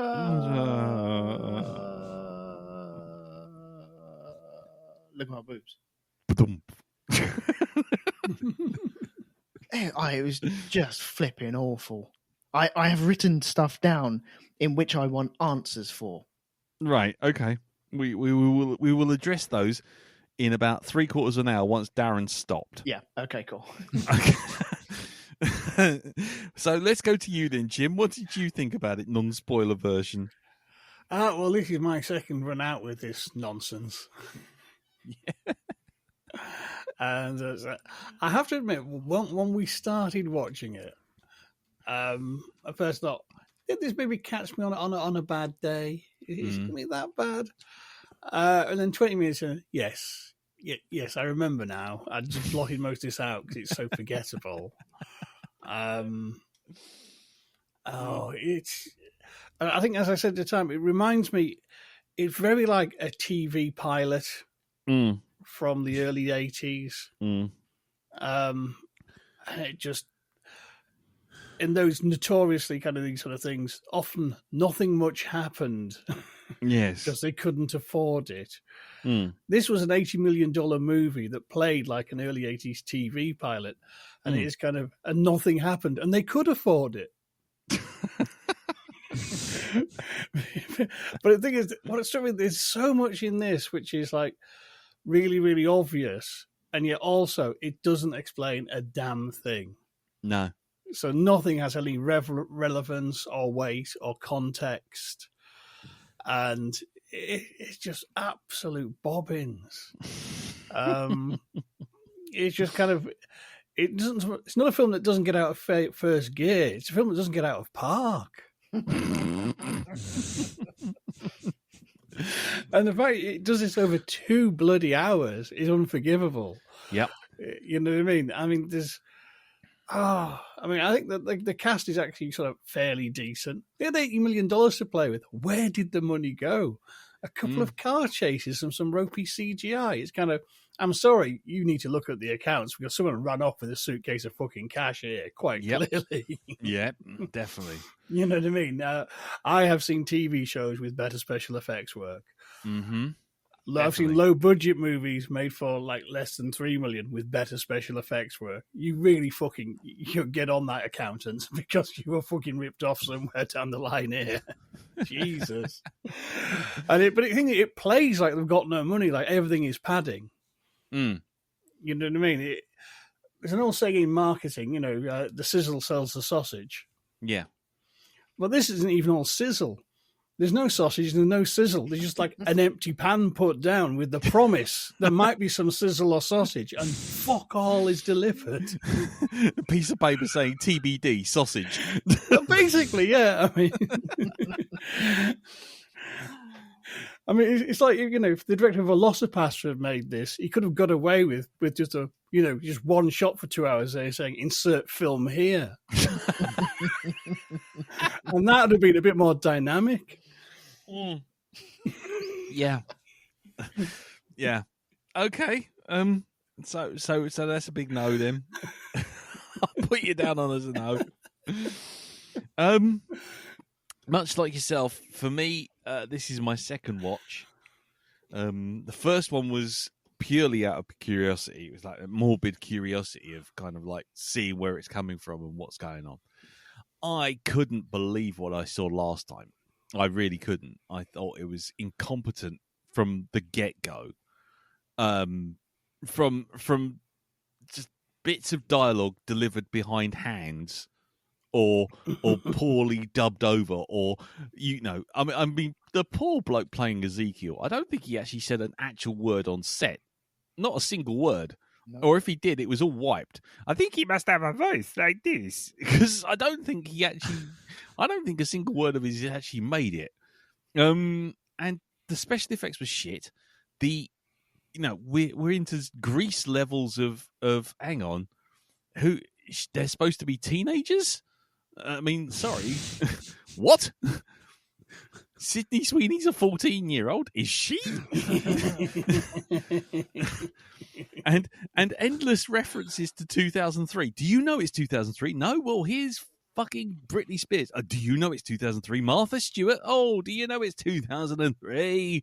I want to go home and watch Love Island. Do you know it's 2003? Yes, I know it's 2003. None of the characters have any backstory. None at all. And the one that does is Cassie.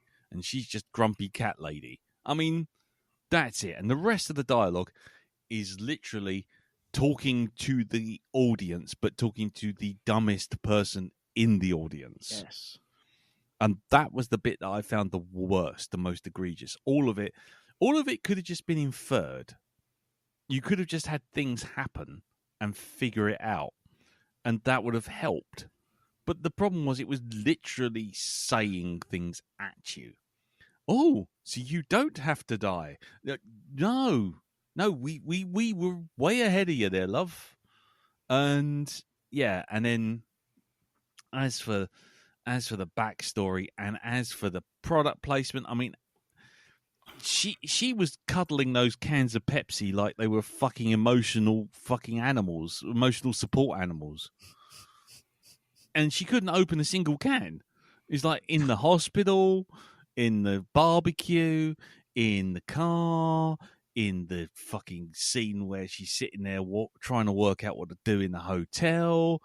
I mean, and then the bloke, sod the spoilers, the bloke gets killed by a fucking Pepsi sign. I mean, it's just like, Jesus H. fucking Christ. I'm surprised she didn't dress up as Pepsi Man from 2003.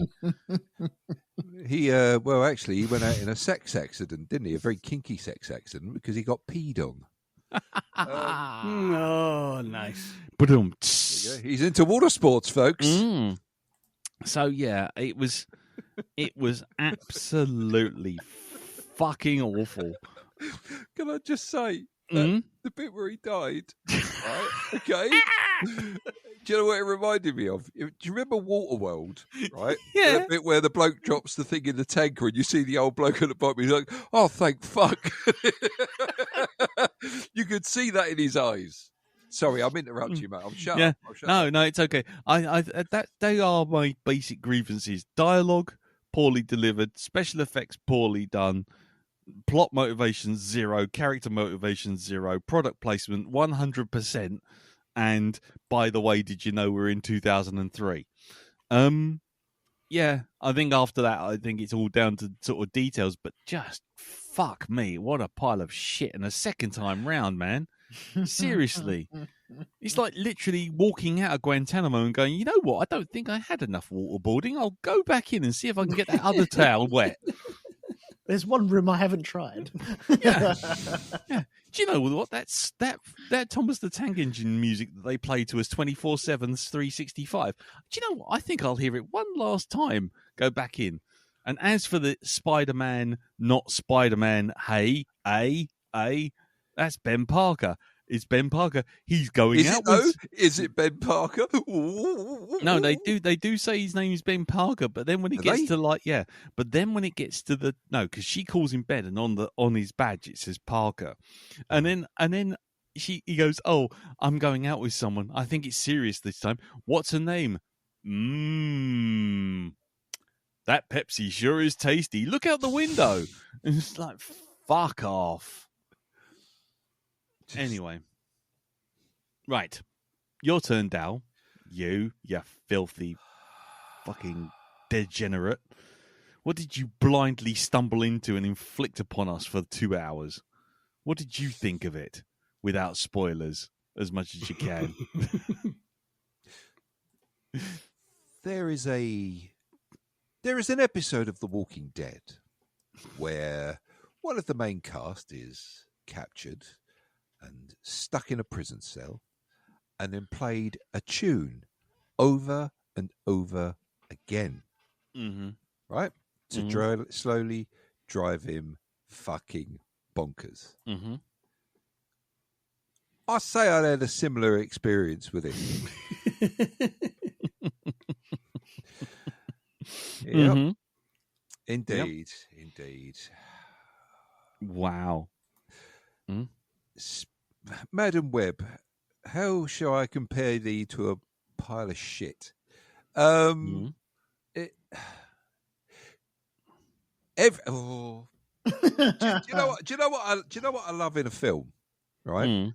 I love a teenager with chewed, man, with chewed, right? Real fucking chewed. Yes. Real fucking chewed. Right. And we had this plenty in spades with us. It's those ones, it's the kids who, like, you know, because I've met plenty of kids who have got common sense, who like, that's fire over there. I'm not going to put my hand in it because I'll get burnt, right? Of course, this sort of common sense doesn't apply to some of these characters. Even though, you know, we're being chased by a killer. We've been told to stay put. So as soon as because I'm bored now, she's not here. She's gone for 2 seconds, and I've got nothing to do.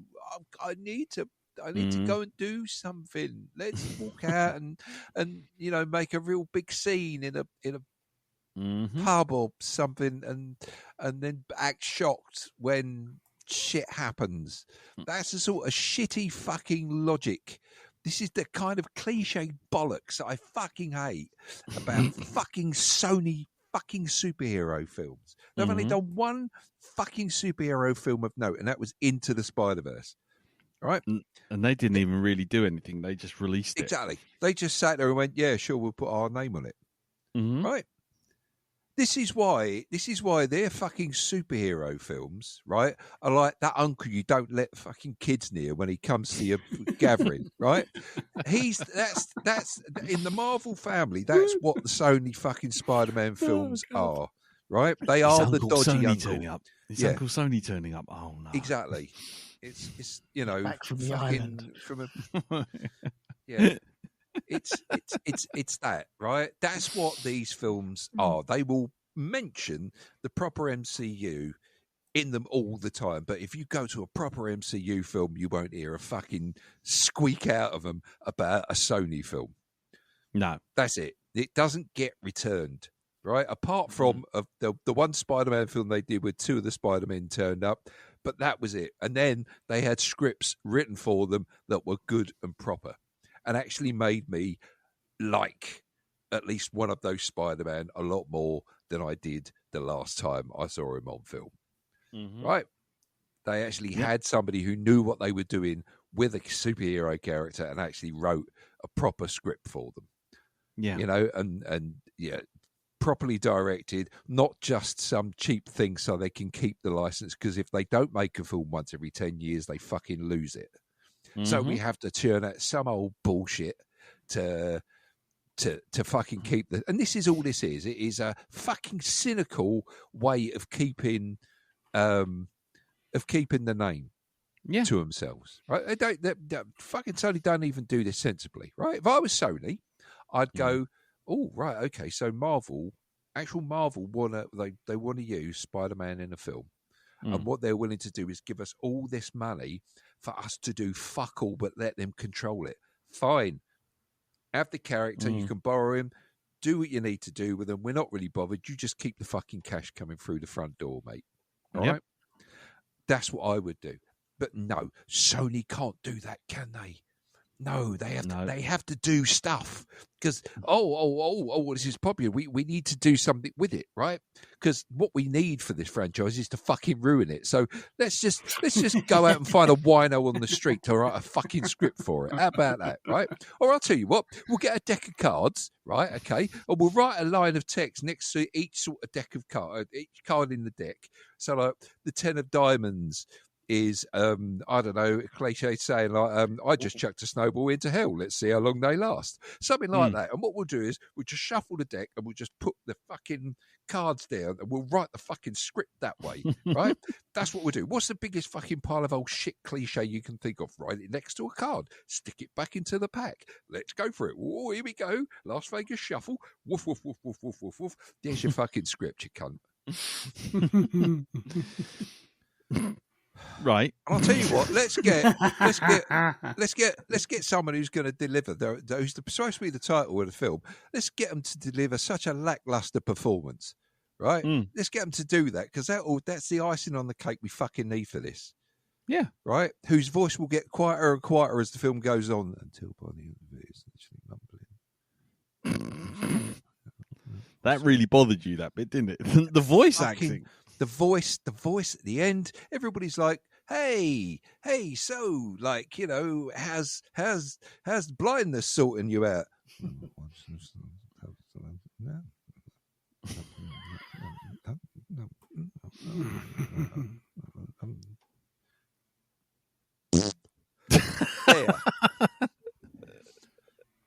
Oh, sorry, I forgot. This is a pile of old shit. Do you know what? It took me 3 days to watch this film. Right? It took me 3 fucking days to watch this film. Right? Yeah. I started it on Monday. I got about 45 minutes into it. And I thought, I'm obviously halfway through it. I didn't feel the compulsion to go back. It's because we were watching it for Black Dog, because I just wouldn't have gone back to it. I just would have left it there. I would have, like a deserted child in a car park, I would have just fucking walked away from it, left it in the pram, gone. Yeah. Social services, you fucking take care of it. Not my problem. Not my problem anymore. That's it. Here we go. I've left it with a bowl of fucking water. Yeah. What do you want? What more do you want? Here you go. Stand on top of the hill just outside the town and just let them fucking go. Woof. Straight in. You know what? If he survives, then he's meant to be. There you are. Yeah, that's it. Survival of the fittest. Darwinism at its finest. Exactly. Exactly. Oh God. This film is just so fucking boring. It's so we want a piece of the pie. Just but you made a shit pie. You made a shit pie. You made a pie of shit. A shitty fucking pie. A shitty fucking pie whose fucking pastry is made out of old fucking used colostomy bags. That's what you done.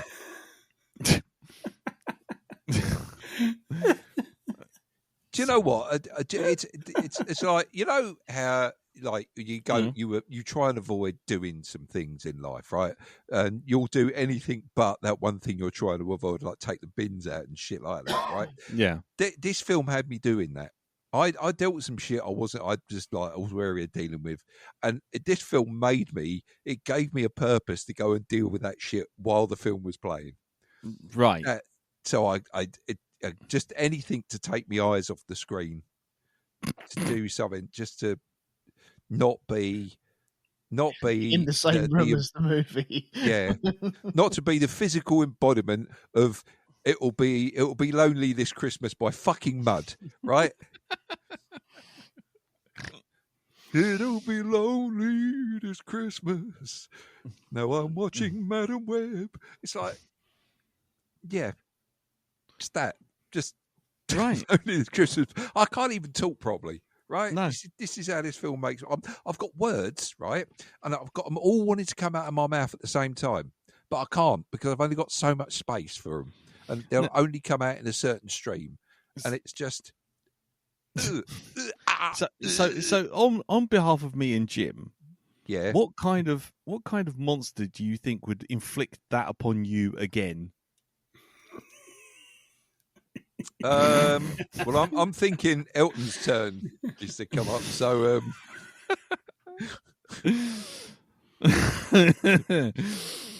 I'm like, I mean, do you know what? I needed to fucking, you know, have an answer for fucking Nick Fury, Agent of Shed, right? But I'm sorry, this was overkill. Okay. This is like somebody doing a drive-by shooting. You respond with a full-on atomic weapon.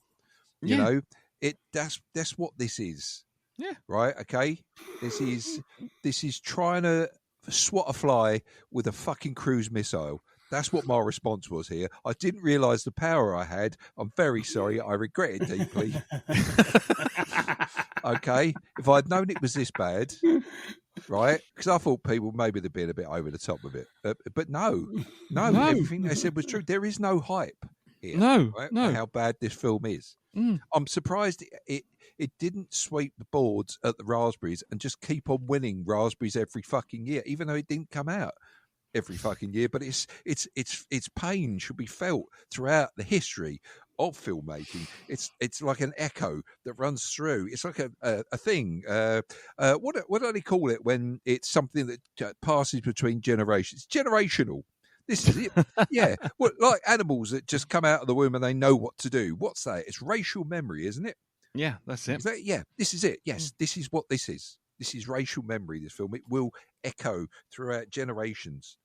Right? It's like we still hear echoes of the Big Bang, right, through space telescopes. This is what this film is. It is the Big Bang, and it's going to be felt for ages. Yeah. Yes. Yeah. And you set it off. I set it off. And I want to know, right, what was so bad about Morbius that Morbius was the final. Oh no, Kraven the Hunter. That this wasn't the final nail in the coffin. Kraven's last. Yeah, Kraven's last news round. That this wasn't the last nail in the coffin for the fucking Sony Spider-Verse.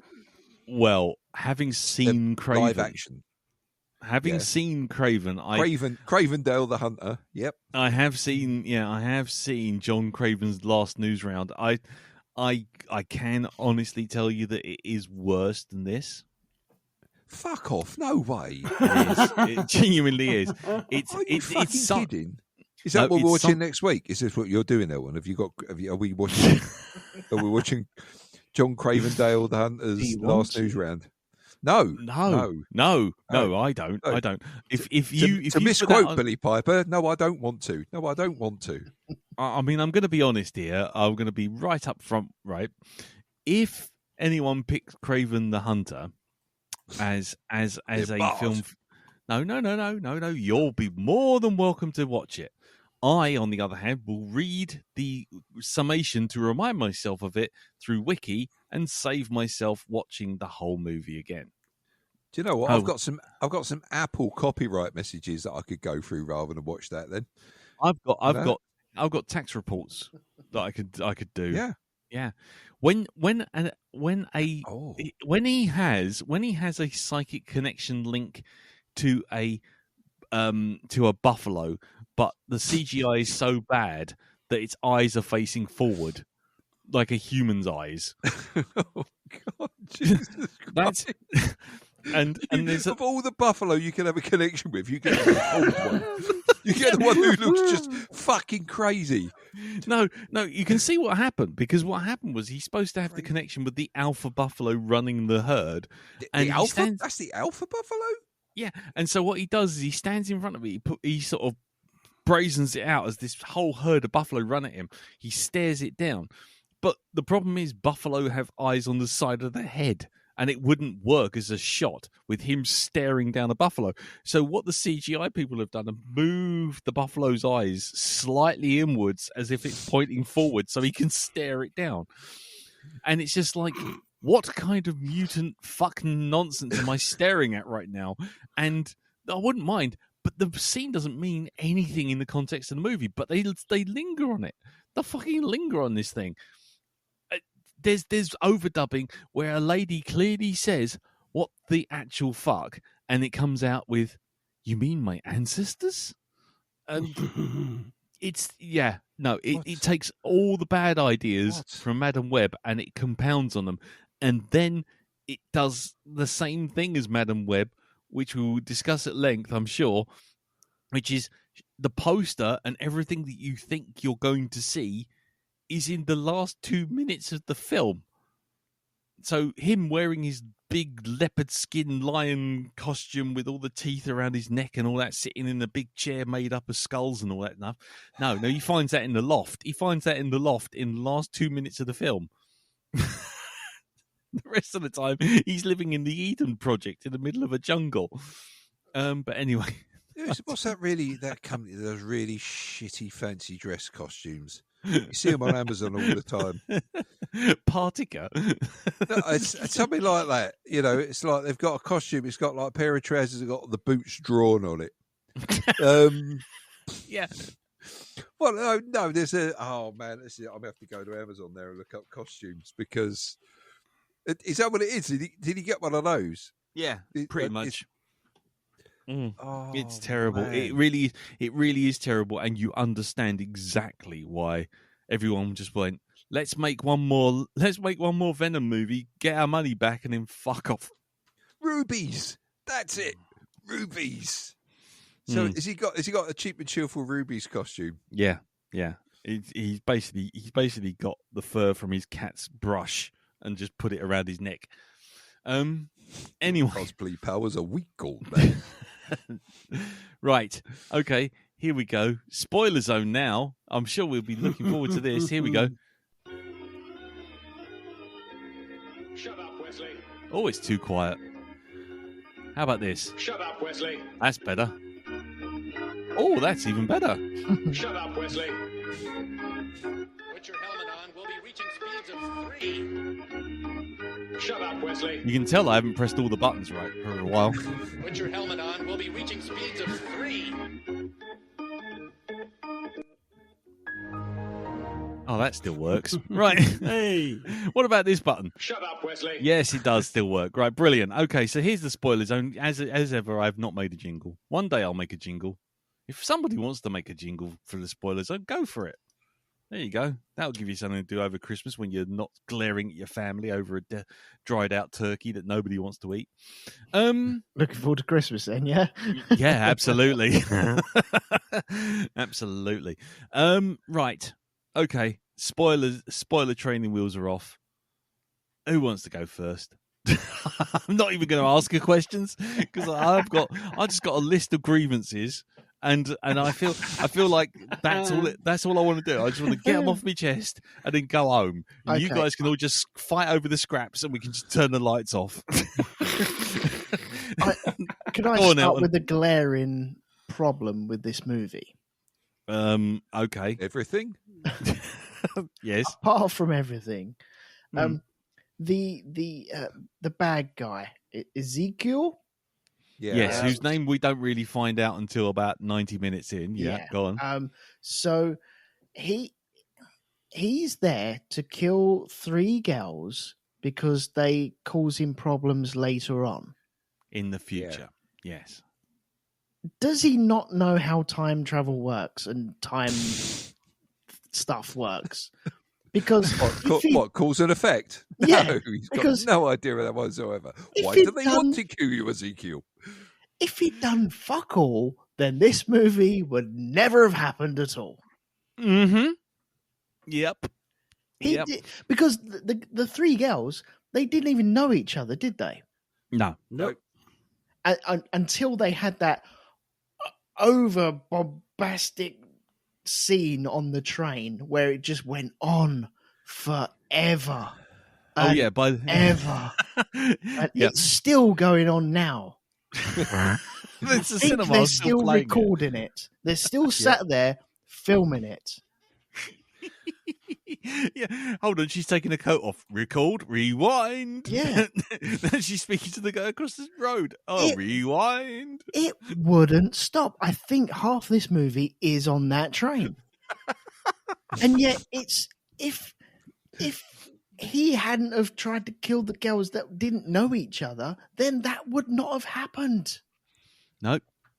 This is how time travel works, and the looking into the time and stuff like that. That's how it works. If you're that clever to know that, then you know not to fuck around with it. He doesn't know he's on the train. Still on the underground. Can you hear it? Fall in the bath, Elton. Fall in the bath. Oh, I'll never regret you yet.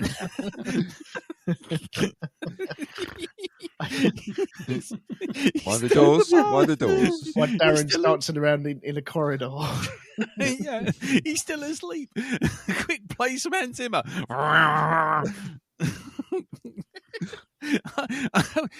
Go for gold theme tune starts playing.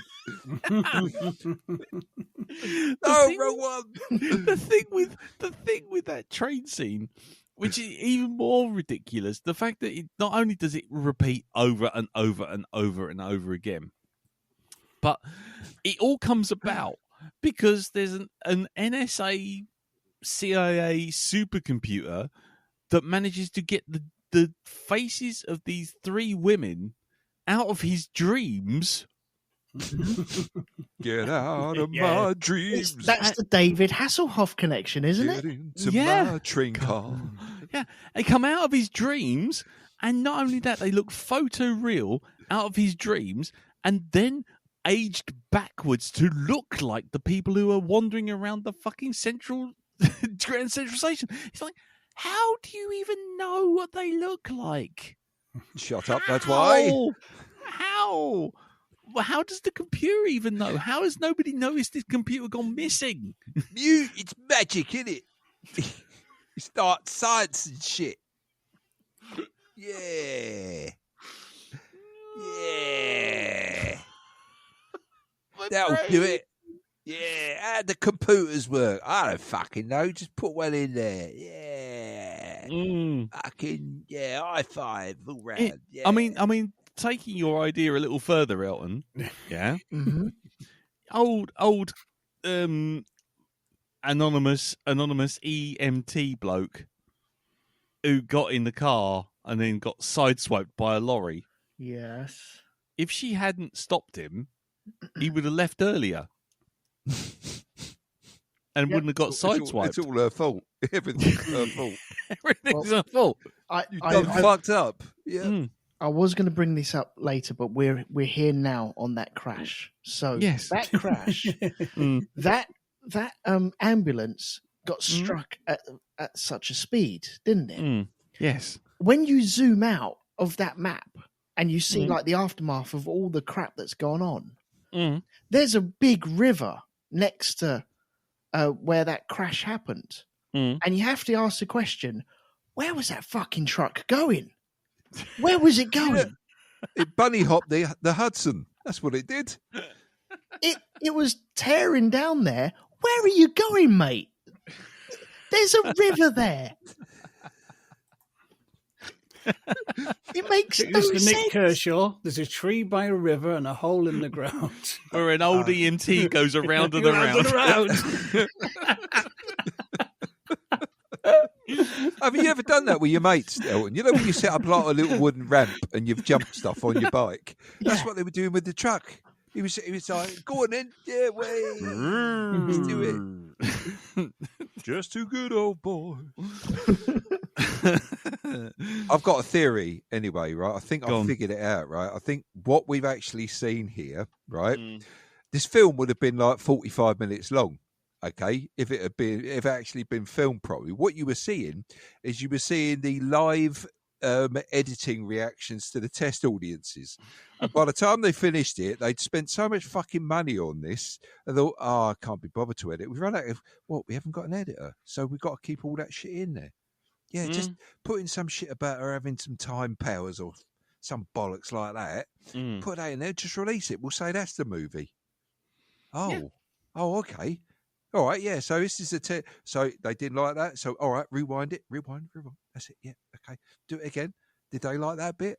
Yeah. Okay, Brill. Keep that in there then. Right. Okay, we're done. Keep it all in there. So it's time powers, wibbly wobbly bullshit or something. I don't know. There was a rumor that Francis Ford Coppola had a film which, for a film festival, he actually edited live as you were watching it. And he would change bits based on how people were watching it. Do you think he was doing that on this? I think he was here. Do you know what? He wasn't doing anything at the time, so he went, look, I'll tell you what, give us a $5 and a Kit Kat and I'll sort it. Freeform jazz, the edit. Yeah. Freeform. That's a jazz. Welcome to Edit Club. Nice.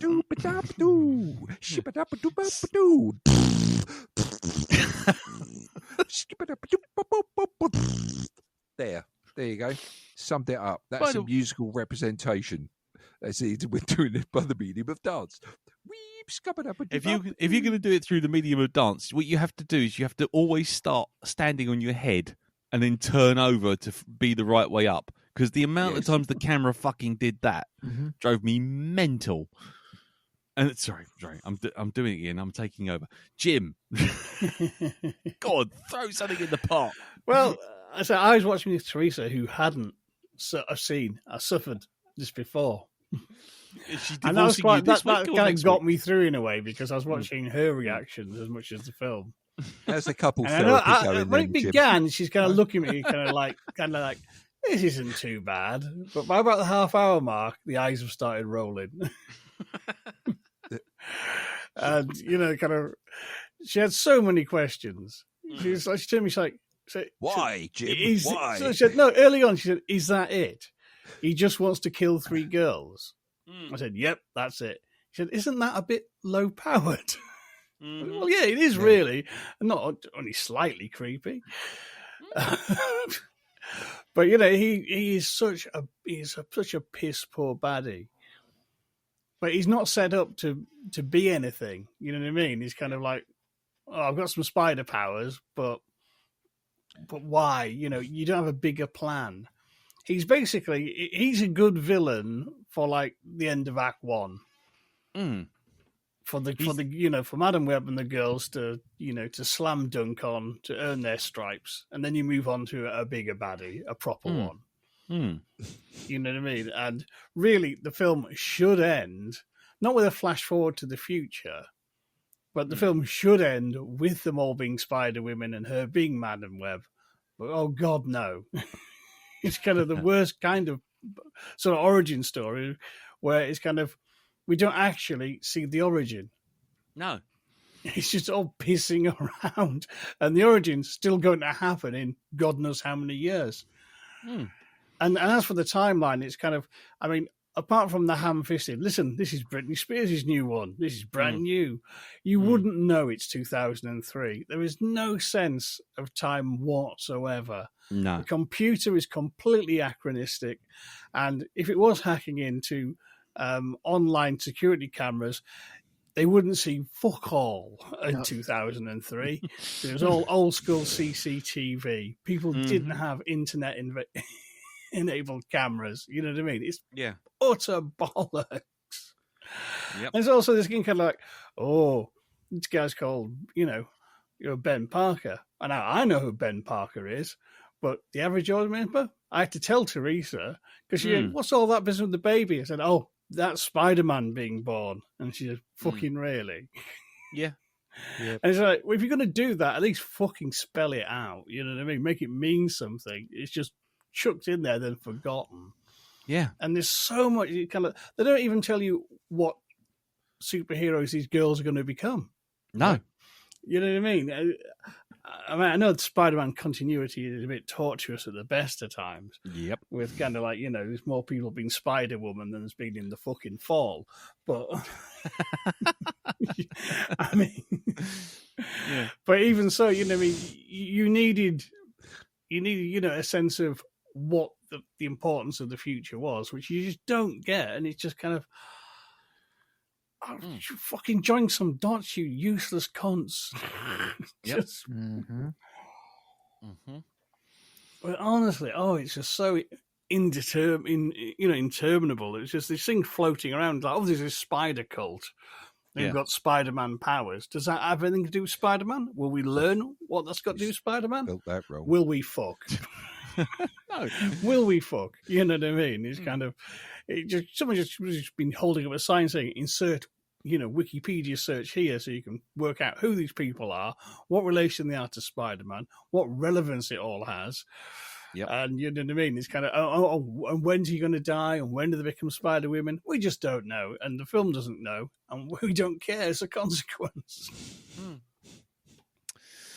Yes.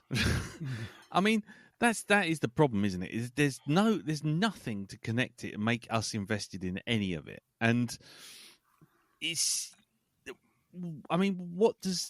how is Ezekiel as successful as he is?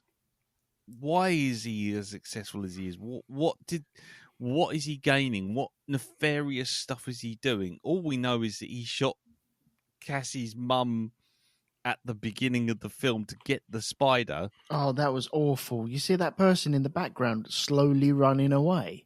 Yes. Oh, God, yeah. Oh, God. Or all of his dialogue being behind a red umbrella. Absolute twaddle, isn't it? It is. It's fucking nonsense. Or the spider people who when they spoke into the shadows, and then when the bloke went, she will come to us to find her way and I'll find her backstory and all this sort of thing. And as he's saying it, his lips are saying something like "bomb chicky wacka chicky." It's just like you are not saying the same things that are coming out of your mouth. And just in case you don't know you're in a cave, here's a lot of echo, echo, echo, echo, echo, echo, echo, echo, echo, echo, echo, echo, echo, because that means you're in a cave. Yep. It's like, fuck my old boot. Do you like the way that it went to Peru, but it just looked like some sort of park in America that they or a stumbled garden into? centre. Yeah, garden centre in like Cheam. About as convincing as the jungle and I must be getting me out of here, which is a hotel fucking garden. Yeah. I mean, I like with the bit in Peru the funniest thing was, not only did she say, I'm looking for a spider that gives people superpowers. She actually says this. But then she's got one guy to protect her. And not only that, she dies. The baby gets born with superpowers. How does she get back to America? I don't know. Catapult. Catapult. I was just gearing up for a pun, saying that obviously because she's in Peru, she got Amazon Prime, but next day delivery. But I just like she's in the middle of fucking nowhere, being looked after by an actual mythical tribe that doesn't supposedly exist, and all of the team are dead except for the bad guy. It's like, Well, it's even more comical is when she goes back and the bloke suddenly steps out of a bush and goes, I've been waiting for you. What, all that time? Really? Yeah, because she had a photo of a tree. And she's like, here I am. This is the exact same tree. Yep. So that tree hasn't grown? Stuff around it hasn't grown? No. Exactly. Nothing's happened. No, nothing's happened. Yeah. But I'm not surprised Eagle's confused about how time travel works, because this film doesn't know how a calendar works. No. or context for anything. Because, I mean, not only is she wanted, by this point, not only is she wanted for kidnapping, right? Kidnapping 3 girls. But it's 2003. Historically, one of the tightest security eras for flight ever. Yeah. Because, something bad had happened a couple of years back and everyone was a little paranoid, even taking your fucking shoes off. Yet somehow a kidnapper manages to fly out of the country to a completely different country, land, wander about. To the airport in a stolen taxi. Which she's cleverly popped the number plates off because she wouldn't get stopped for that. But don't worry, she's still got the taxi rank number on the fucking roof. Mm-hmm. And then not only that, she then flies back, gets in the same stolen taxi, which presumably she's parked at the fucking airport, and drives all the way back. And nobody stops her in 2003. Is that cab over there that we've been looking for? Hang on a minute. No, it's got no number plates. Okay, no worries. It's not that one. Fine. Yeah. POB. I was just thinking that. POB. Pick up 3 girls kidnapped. Suspicious kidnapper. POB. Return to base. Thanks very much. Cheers, Clears. Pick us up some chips on the way, Gov. It's just like, what the fuck? And not only that, they make a whole big hoo-ha about the fact that the computer can find her anywhere, can find anyone anywhere. And yet somehow it doesn't notice Cassie going back to her house after leaving the girls in the fucking forest for 3 hours, because that's a sensible maneuver. Yep. I'll tell you what, you girls hang around here. I'm just fucking off to Peru for 10 minutes. All right, okay? I'll be back in a week. But not only that, I'm going away. Don't do anything stupid like living in a forest. Yeah. I've let the air in, and then she fucks off back home, and there's Ezekiel in his car in his house talking to random ginger lady, again with his mouth comfortably in shadow, so he can go, "This is what she has to die," sort of thing, and then she goes, "Well, we don't know who this person is. Who is this person who rescued the 3 girls?" It's like, hang about. If I'm not mistaken, you have a computer that can pull the vision of people out of that man's dreams and de-age them. Now, all of a sudden, they don't know what Dakota Johnson looks like, even after she's been pursued by the police. She's been filmed on every camera in fucking Grand Central Station, and she nicked a cab in the middle of fucking Times Square and ran off with it. And apparently, not a single camera saw her. Not one. No. And Ezekiel can't get the vision of her in his head onto the computer. No.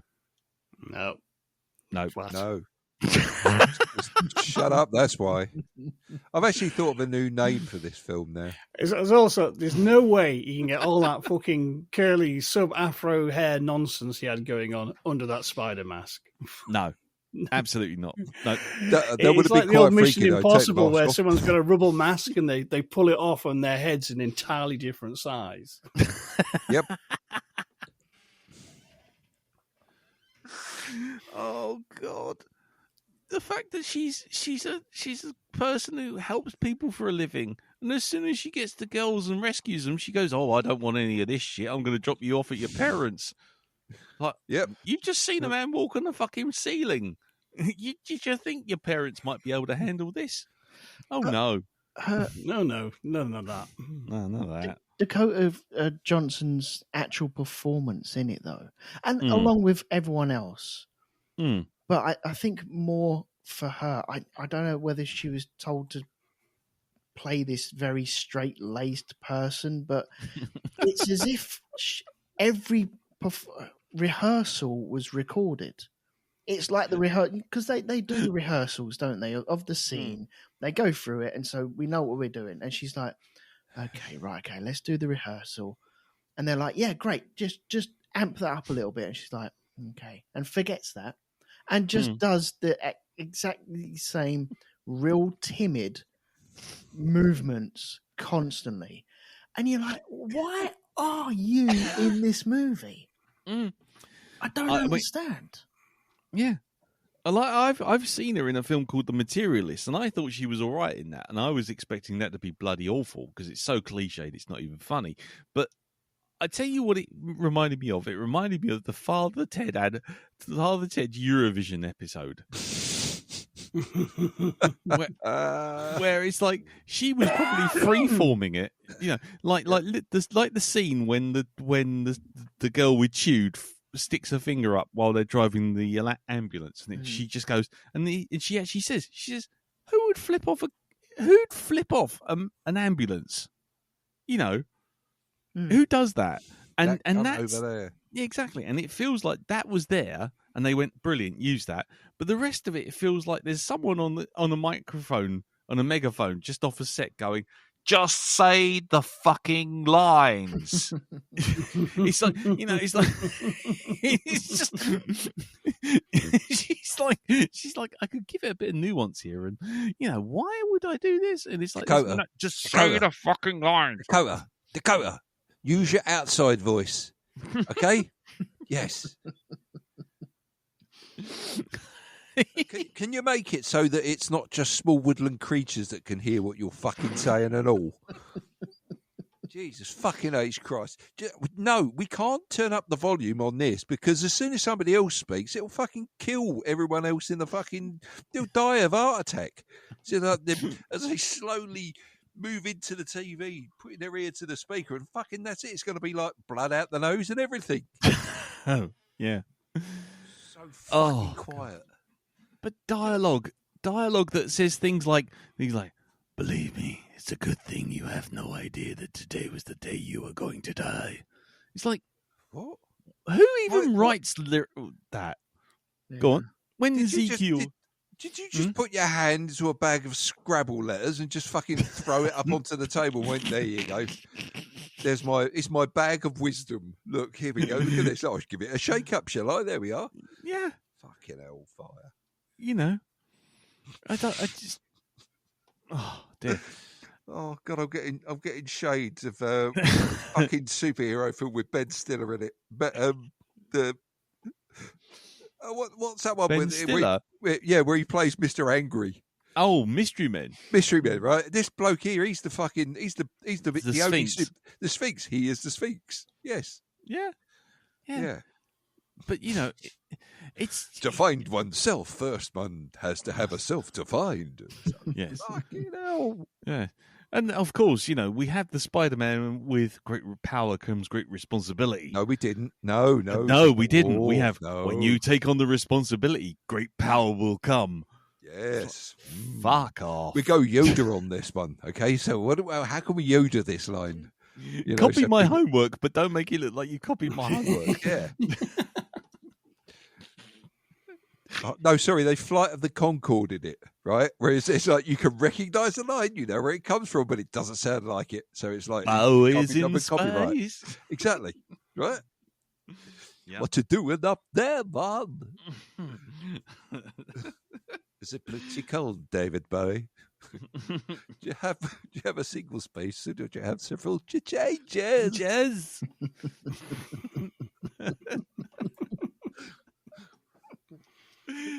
Oh God! We've had more entertainment talking about this than actually watching this bastard film. Oh God, yeah.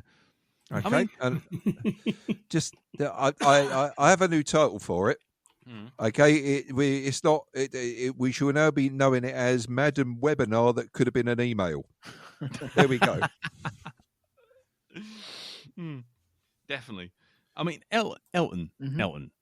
Now you are our superhero expert, as we all know. Yeah. Yeah. So we know you love them. We know you love them. How did you feel? How much of the Spider-Man universe did you feel you got from watching this film? Well, it was. It's a tough one because, well, you know, it's called Madam Web, and so you think, okay, that's a Spider-Man reference, definitely, right? And you're expecting. Are you expecting? I don't know. I don't know what I'm expecting on this. See, I have no reference of what did she become? Did she just become Madam Web in the end? Yeah. Have you ever seen the actual? Have you actually seen what Madam Web looks like in the comics? Right? She don't look anything like Dakota fucking Johnson. She's like an octogenarian, right? She's a grey-haired old lady, wizened old lady who sits in a fucking chair. Right. Right? Not somebody who's got like, 80s fucking mirrored sunglasses V-shades. on. Yeah, exactly. Wraparound V-shades. Yeah. Oh God. Just Metro Man Randy Savage glasses. Oh yeah. Fucking Kool-Aid Man.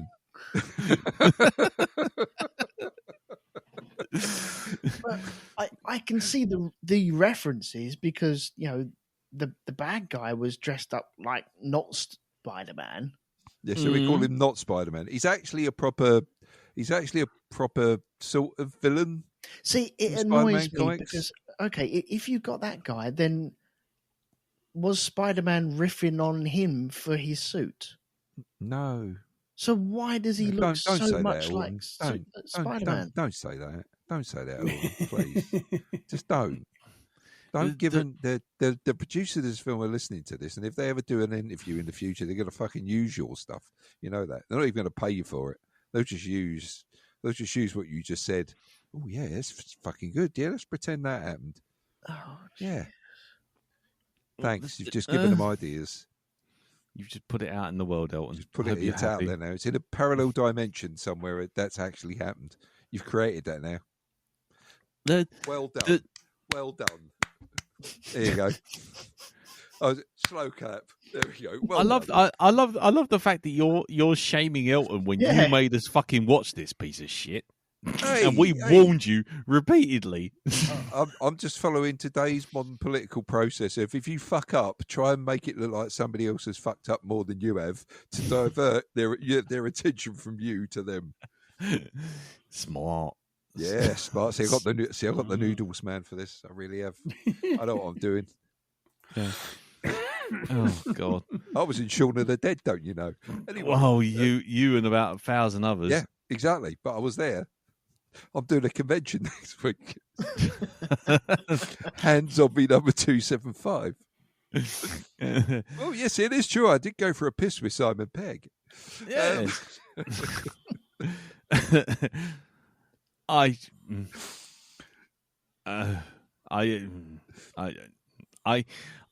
have so many grievances with this film.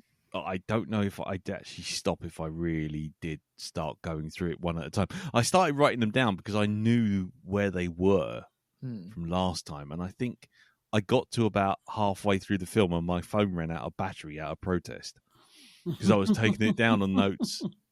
I was just constantly writing down notes, like for example, she's got to find the spider people, yeah, and so she goes to Peru, and as you say, she finds this deepest, darkest jungle using a tree, Yep, and a Polaroid from 30 years ago. Right? It is me, Leclerc. Yeah, it is. It's like, it is I, Leclerc. And not only that, but he's decided that actually, you know, that sort of that red spider weed kind of vibe. Yeah, we've moved on. We've had a change of heart because he turned up wearing a bloody jumper. He just turned up wearing a jumper and a pair of trousers, and it's just like, yeah, actually, that was a phase I was going through. It was a bit impractical, and we decided against it. I get getting snagged in trees. Yeah, and then it's like, and then he suddenly gives her a power where she can be in 3 places at once, and it's like, you can. And then they say, oh, she's got the power to change the future. At which point you go, right, okay, so she can see the future, she can change the future only when the plot demands. And right at the very end, after all the other bollocks that's gone on, we know for a fact that Mary Parker, sister of Ben Parker, is about to have a baby. And I think it might be a boy, but we don't know who it is. George. Honest, wink, wink. Yeah. And then we're sort of like, we're given this whole thing that, like, Madam Web's power is to now change the future so that she can save people. She's gone from crazy cat lady who doesn't want to help anyone, even though she's working in a fucking ambulance. To a completely eternally helpful superhero who can see the future and will change the future by seeing it and getting people to alter it. And then people go, oh yeah, Ben loves being an uncle, but he doesn't like he's glad he doesn't have the responsibility of an actual child. And Madam Web looks and goes, yeah, doesn't he? And it's like, So you kind of imply that you already know that he's going to look after Peter in the future. Yep. And that means, ergo, he's going to become Spider-Man. And not only that, Ben Parker's going to die by being shot by some bloke running away with a stolen bag of cash. Yeah. Give him a heads up, please. Do you want to give your best mate a nod? The person who saved you not once but twice. It's like, oh, no, I can just sit here and smugly smile into my V shades and then look out of a window while blind. Well, oh, God, okay, you're just reminding me. Can somebody tell me how they gave her a fucking an electronic wheelchair? She's fucking blind. Well, it's easy to say people that gave Stevie Wonder a fucking driving license. I mean, fuck's sake.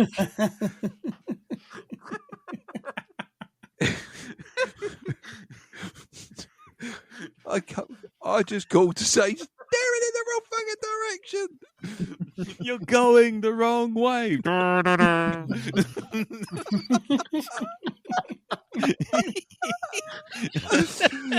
want to die like Madam Web in her sleep, not screaming like the people on the back of her fucking wheelchair.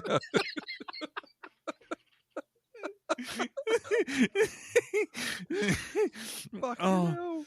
Yeah, it's okay, so there's a couple more things. So when she actually gets made blind as well, so she falls in that water, and she's sinking, and she's sinking, and she's sinking. It's like the train scene, like it's still on the train, but she's sinking, and she's sinking, and she's sinking. still sinking, and then something shoots in and blinds her. Now, we all know from Mythbusters, when you shoot into water, that dissipates the energy completely. You don't get shot in water at all. No. So really, her face should have been vaporized by all the steam that was created by the object that was flying at supersonic speeds. Yes. To create that problem. It's all bullshit. All bullshit.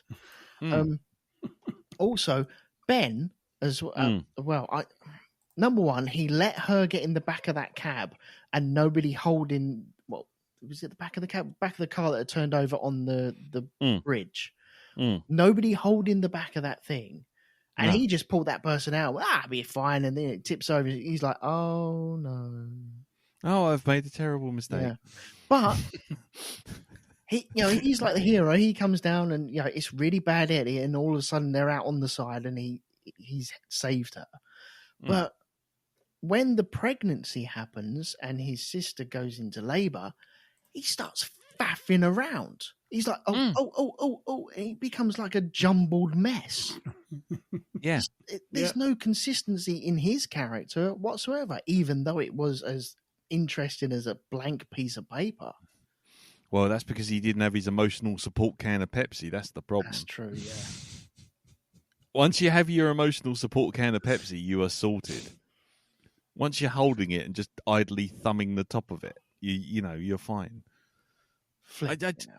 I mean, let's put it this way. You say he's a hero, but Cassie gets in that car and that bloke's hanging upside down and she goes, I'm just going to cut your seatbelt. Yeah. I'm just going to cut your seatbelt.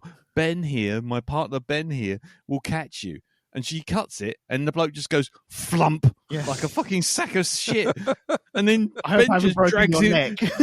And then Ben just drags him out by his ankles. It's just like, it's like what? And the thing about doing the CPR, as Teresa said, maybe check for a pulse first before he starts hammering away on some poor sod's chest. Maybe, check the pulse to see if it's working. Just keep going for as long as possible. Yeah, check off CPR. Keep on going until Simon says. I mean, what the fuck? Yeah, where was Vinnie Jones? He could have done the old staying alive thing. That's what they needed. Mm. Yeah. It was like I'm going to teach you how to do CPR using a pillow, and it's like, oh, you're such a good teacher, Cassie. I'm sure this won't come in handy at some point in the future, as this appears to be the only piece of character development that any of us have had in the last 90 minutes. Jesus Christ. They've got about as much stamina as a bag of fucking potato crisps, haven't they? That lot as well. Yeah. Oh, I've done 3 pumps. Oh, I'm getting tired. 3 pumps and get tired? Sounds like my sex life. But keep the rhythm up as well. And whenever they swap the rhythm, none of it was, you've just killed that person. Well done. That pillow is now dead. Thank you. Yeah. And the whole thing of just you're being pursued by someone who seems to be able to supernaturally find you anywhere. I know what I'm going to do. I'm going to supernaturally find my own way to a nearby roadside motel, diner, and then what I'm going to do is I'm going to dance on the table for some boys. Mm-hmm. Yeah, because even if Ezekiel doesn't turn up, that's not going to end up in bad news, is it? No, not at all. No, proper logic. That tell you. Yeah. His 28-year-old. Here's 28-year-old Sydney Sweeney dressed as a 14-year-old schoolgirl dancing on a table full of frat boys in the middle of buttfuck nowhere. I'm sure this will go down perfectly well and will be safe as anything. Because it's 2003, don't you know? And this is Britney Spears, and you know the music, don't you? Oh, good Lord. It's 2003, don't you know? Oh, God. Like that made any difference. Jesus. But don't... Oh, yeah, and the other thing, the Ezekiel, how did he die in his vision? I can't remember. He fell off a building in a terribly unconvincing bit of blue screen. Yes. Yeah, bumped out the window by 3 spider women. Yeah? Yep. Mm. And how did he actually die? Got peed He on. got peed on, yeah, by three spider women. No, he Good, didn't. a good Saturday night normally, but there you go. I know people who pay by the hour for that. Exactly. Yeah. No, actually, he didn't die by spider women. He just died by a Pepsi sign falling on him. It's the taste of a new generation, apparently. But But yeah. Madame Web was split into 3, so maybe that was the 3. But that was his curse. That's what Spider-Man, not Spider-Man in the Peruvian jungle said. He stole the spider, so he was cursed to see his own death. That's all he was able to see. So he knew that he was going to die by these 3 spider women kicking him out of a window when he had grey hair. Yep. Yeah, he shouldn't be going after them. He should be going away from them, really. Shouldn't Exactly. Yeah. With all of this resources that he apparently seems to have magicked out of nowhere for no discernible reason. But, maybe he got money from doing voiceover work or something, because he could certainly throw his voice all the time. And what happened to Ginger Lady with the super duper supercomputer? Did she go away? Was she banged to rights? The check's cleared and she fucked off. Yeah. She just completely disappeared. Like Yeah. The plot forgot about her. Yep. The plot forgot about her. Everyone forgot about her. She's still working for him now. Yeah, Putting down a probably. project, even though he's dead. Yeah, exactly. Yeah, and then right at the end, you get your crappy fucking homily. Oh, the best thing about the future, it hasn't happened yet. No, just shut up. Just shut up. Actually, how do you get spinal injuries by just falling in the water backwards? Because well, they do say that hitting the water from a certain height is almost like going through sheet glass. yeah, But- like from the top of the Brooklyn Bridge in a car. In a car. That would do you a bit of damage, wouldn't you say? I think so, yes. As opposed to falling off a balcony 10 feet to the bottom of 10 feet into the water. It was cold. It's a little bit icy. It's very hard water. It's a hard water area. It's a hard water area. Oh, God Almighty! Well Has anyone got anything left to say? Because it's midnight now, and I feel like we've all paid our penance. good choice, Darren. Well done. Thanks. I like it when I can bring people together. Yeah, all together in a queue with a baseball bat, waiting to take their turn on your fucking head. Yes. We know where you are because we can see you from space through your 14 meters of lights. I've apologised. Okay, it was overkill. I've learnt my lesson. I'm a much better person for it. It's part of my journey. I don't know. I'm just trying to think of some other cliche bullshit to say. You literally found. I've looked inwards and I've learnt some lessons. I've grown as a person. Yes, and I feel as though everybody deserves a second chance. no, not for this. Death Every penalty. rose has its thorn. Every night has its dawn. Every cowboy has a sings sad song. Yeah, every rose has its thorn. They melve into me. Right, Jim, have you got any last thoughts? Don't watch this film. Thank you, Jim. that feels like a Family Guy weather report, isn't it? How's it going out there, Sam? It's cold. Thank you, Sam. Sometimes you just need the simple direction, and I think Jim just provides it there in spades. Yeah, laser focused. Mm-hmm. Laser focused. You should have said this 2 weeks ago, Jim. He did. I think I did, but Yeah, I think we both did. I think we were it's both. right to warn him. Yeah, we were both very, very, very vocal on the subject. I do recall. Dipshit didn't fucking listen, did he? And here we are. Right. Anyway, right. Okay. Well, let's wrap it up then. So, if anybody wants to watch Madam Web, just don't. Yeah. I'm not even going to say don't come back and listen to this. Just don't. Christmas present to you. Don't watch it. Yeah. We watched it. You don't have to. That's all I can say. Right. But it came out on all streaming platforms simultaneously. It's on Amazon Prime and it's on Netflix. And I think it's also, I don't think it's on Disney, though it might be. I, to be quite honest, I don't care. There's plenty of places you can find it and just avoid them all. Just watch iPlayer. Do something else. Round the back of Tesco's in the bins. It's probably in there. You can find it there. Yeah, definitely in the bargain bin of the HMV. That's for sure. Right. So, if you got any feedback, you know where to go. Just the usual places. Send it in, or you can send a flaming bag of shit to Darren's address, which I will put on the Facebook group. Leave it on his doorstep. Anyway, right, Elton, it is your pick. Now, we are not doing a no, November, because we are now in December. So yes. You've got free reign, my friend. I have, and screw it, we're going off-piste. So we are.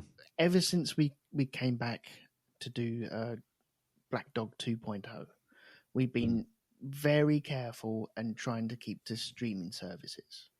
Mm-hmm. Fuck that. You know, there's too many streaming services now. We can't keep up with the amount of streaming services that there are. Yep. It's ridiculous. It gets very expensive too. Yeah. To the point where, where with music, you choose your platform and pretty much all of those songs are on each and every platform. You just choose where you want to live. You can't do that with films. And so some films now aren't on any streaming services, or they're behind a paywall, which is behind another paywall. Fuck that noise as well. That's not fair. No. So as far as I'm concerned, off-piste from now on, for me at least. And it means because I've got a big long list of movies, but a lot of them are just behind paywalls, which are behind paywalls. And I'm like, no, I can't do this. I need a selection of movies that I can actually go, right, need that. So, long story short, we're doing something else, which we need to download because I think it's on Amazon, but it's also pay on Amazon. I've got it on DVD. Screw it, we're doing this. It's from 1998. Yes. And it stars John Turturro, right. John Malkovich, right. Edward Norton, and Matt Damon. Okay. And this film is called Rounders. Rounders? Yeah. Has anyone seen it or heard of it? I've heard of it. I've never, ever seen it. I think it's worth watching just for John Malkovich. Right. Okay. Rounders. Yes. It's a 1998 American drama film about poker. Okay. I could have chosen a Christmas movie. I can't be arsed, I'm afraid. No. We're no. Just no. Let's just no. No. Let's steer as far away from fucking Christmas as humanly possible. Yeah. And my November November movie has disappeared from YouTube. I won't mention what one it was because it may come back, and we will do that in future. So, yeah, joy. I've been wanting to do this for flipping ages. Right. I haven't seen it for a long time. I really, really enjoyed it the first time I saw it, and I'm hoping it holds up. So it might be blind for you guys. It won't be for me, but it'll be an interesting tale, I think. Okay. Well, Jim, have you seen Rounders before? I've seen it played in school. Well, they called it softball, don't they? Sometimes. Mm. Okay. Darren, have you seen Rounders? I've never even fucking heard of it. Oh, Excellent. Right. Okay, we are definitely into open waters here, aren't we? Really have no idea. Mystery Monocle. Mystery Monocle. Good Lord, I might even have to dig that jingle out. Wow. Okay. Well, I like I say, I've heard of it. I've never seen anything of it. I didn't even know it was about poker until about 30 seconds ago. So, okay. Right. And yes. And now we all have to go and find it. Yeah, we all need a copy, though. Okay. It should be freely available. I don't know why this isn't available on at least one of the streaming services. Okay. Well, we will see. We will see if we can find it. And yes. It is apparently available on Apple TV for £3. Oh, right. So you pay for Apple TV and then pay £3. No, you can just no, you don't pay for Apple TV. You can actually just rent it through the Apple TV service without having to have the rental. Oh, okay. You just rent it through that service. You don't actually have to. I'm just fed up with being stung constantly. Yes, that I do agree with, for sure. So, well, there you go. We're going off piste. Shut-in cinema has now shut. and we're off. We're off on the high seas. Yes, I wouldn't have put it that way, just in case anyone is listening. We're not legally off on the high seas. I don't know what you're on about. We're off to play Assassin's Creed or wherever it was. Yes, Black Flag, wasn't it? That was the one. Yep. Sea of Thieves. Sea of Thieves. That's it. Indeed. Quite. Okay.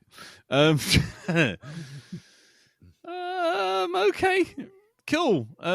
Yes. Brilliant.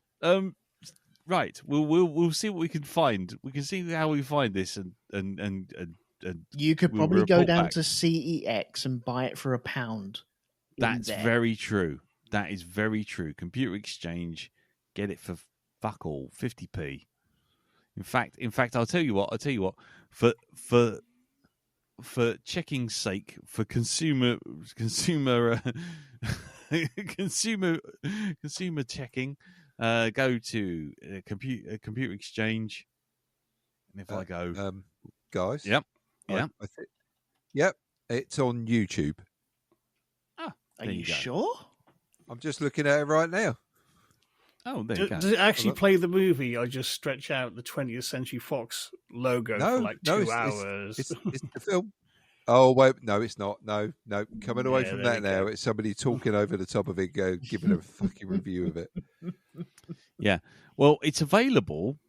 There's 5 copies. No, 1,202 copies, dotted around all the branches of Computer Exchange, all the way from York through to Bournemouth, and the most expensive copy is £1.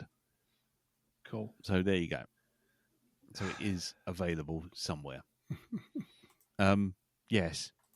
Let's see how that figures out. Let's see how that works. So I'll dig out the Captain Pugwash music. We'll be on our merry way. Fucking bat signal. There we go. Yeah. Yeah.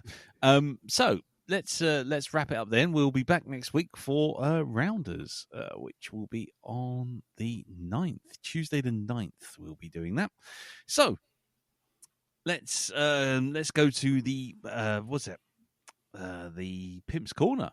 Jim, what's going on at Gloria.com? That is a good question, because I don't know what week I'm in or where I'm at, because I've been working Nice. ahead. Nice. Yes, on my reading show, we've started off the Christmas Chillers season, as is traditional. Yep. And we're kicking off this year with The Raven by Edgar Allan Poe.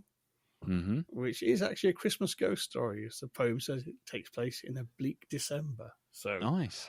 And that's what we followed up this weekend with the reading of H.P. Lovecraft's only Yuletide horror tale, The Festival. Nice. Which Nice. is not a Christmas you particularly want. If you think your family Christmas is bad, you ain't seen nothing yet. No.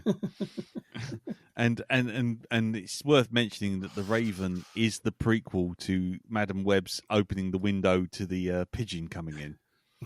Pretty much, yes, yeah. Maybe you didn't have to die all. after all. What about the pigeon? They never fly in and fly out again like that. They're too thick. No, exactly. They're way too thick. Way too thick. You have a pigeon fly in, you've got a pigeon. That's it. Forevermore. Yeah. Yeah. Your own pigeon now. Hence the Edgar Allan Poe connection. Yes, indeed. And the pigeon cried forevermore. Anyway, Elton, what's going on with Rogue 2? We're just talking about cars going around in circles really, really fast on the Grand Prix podcast, and we have the last race of the season this weekend. Hurrah! Nice. Okay, and that's all over Rogue 2 Media. Yep. Darren, what's going on in your house apart from free X-rays from all those lights? Well, apart from being able to be seen from space, in my house here, nothing much actually. Okay. Yeah, it's just getting back doing. I think I've only got about a week or two at work, and that's it. I'm off for most of December.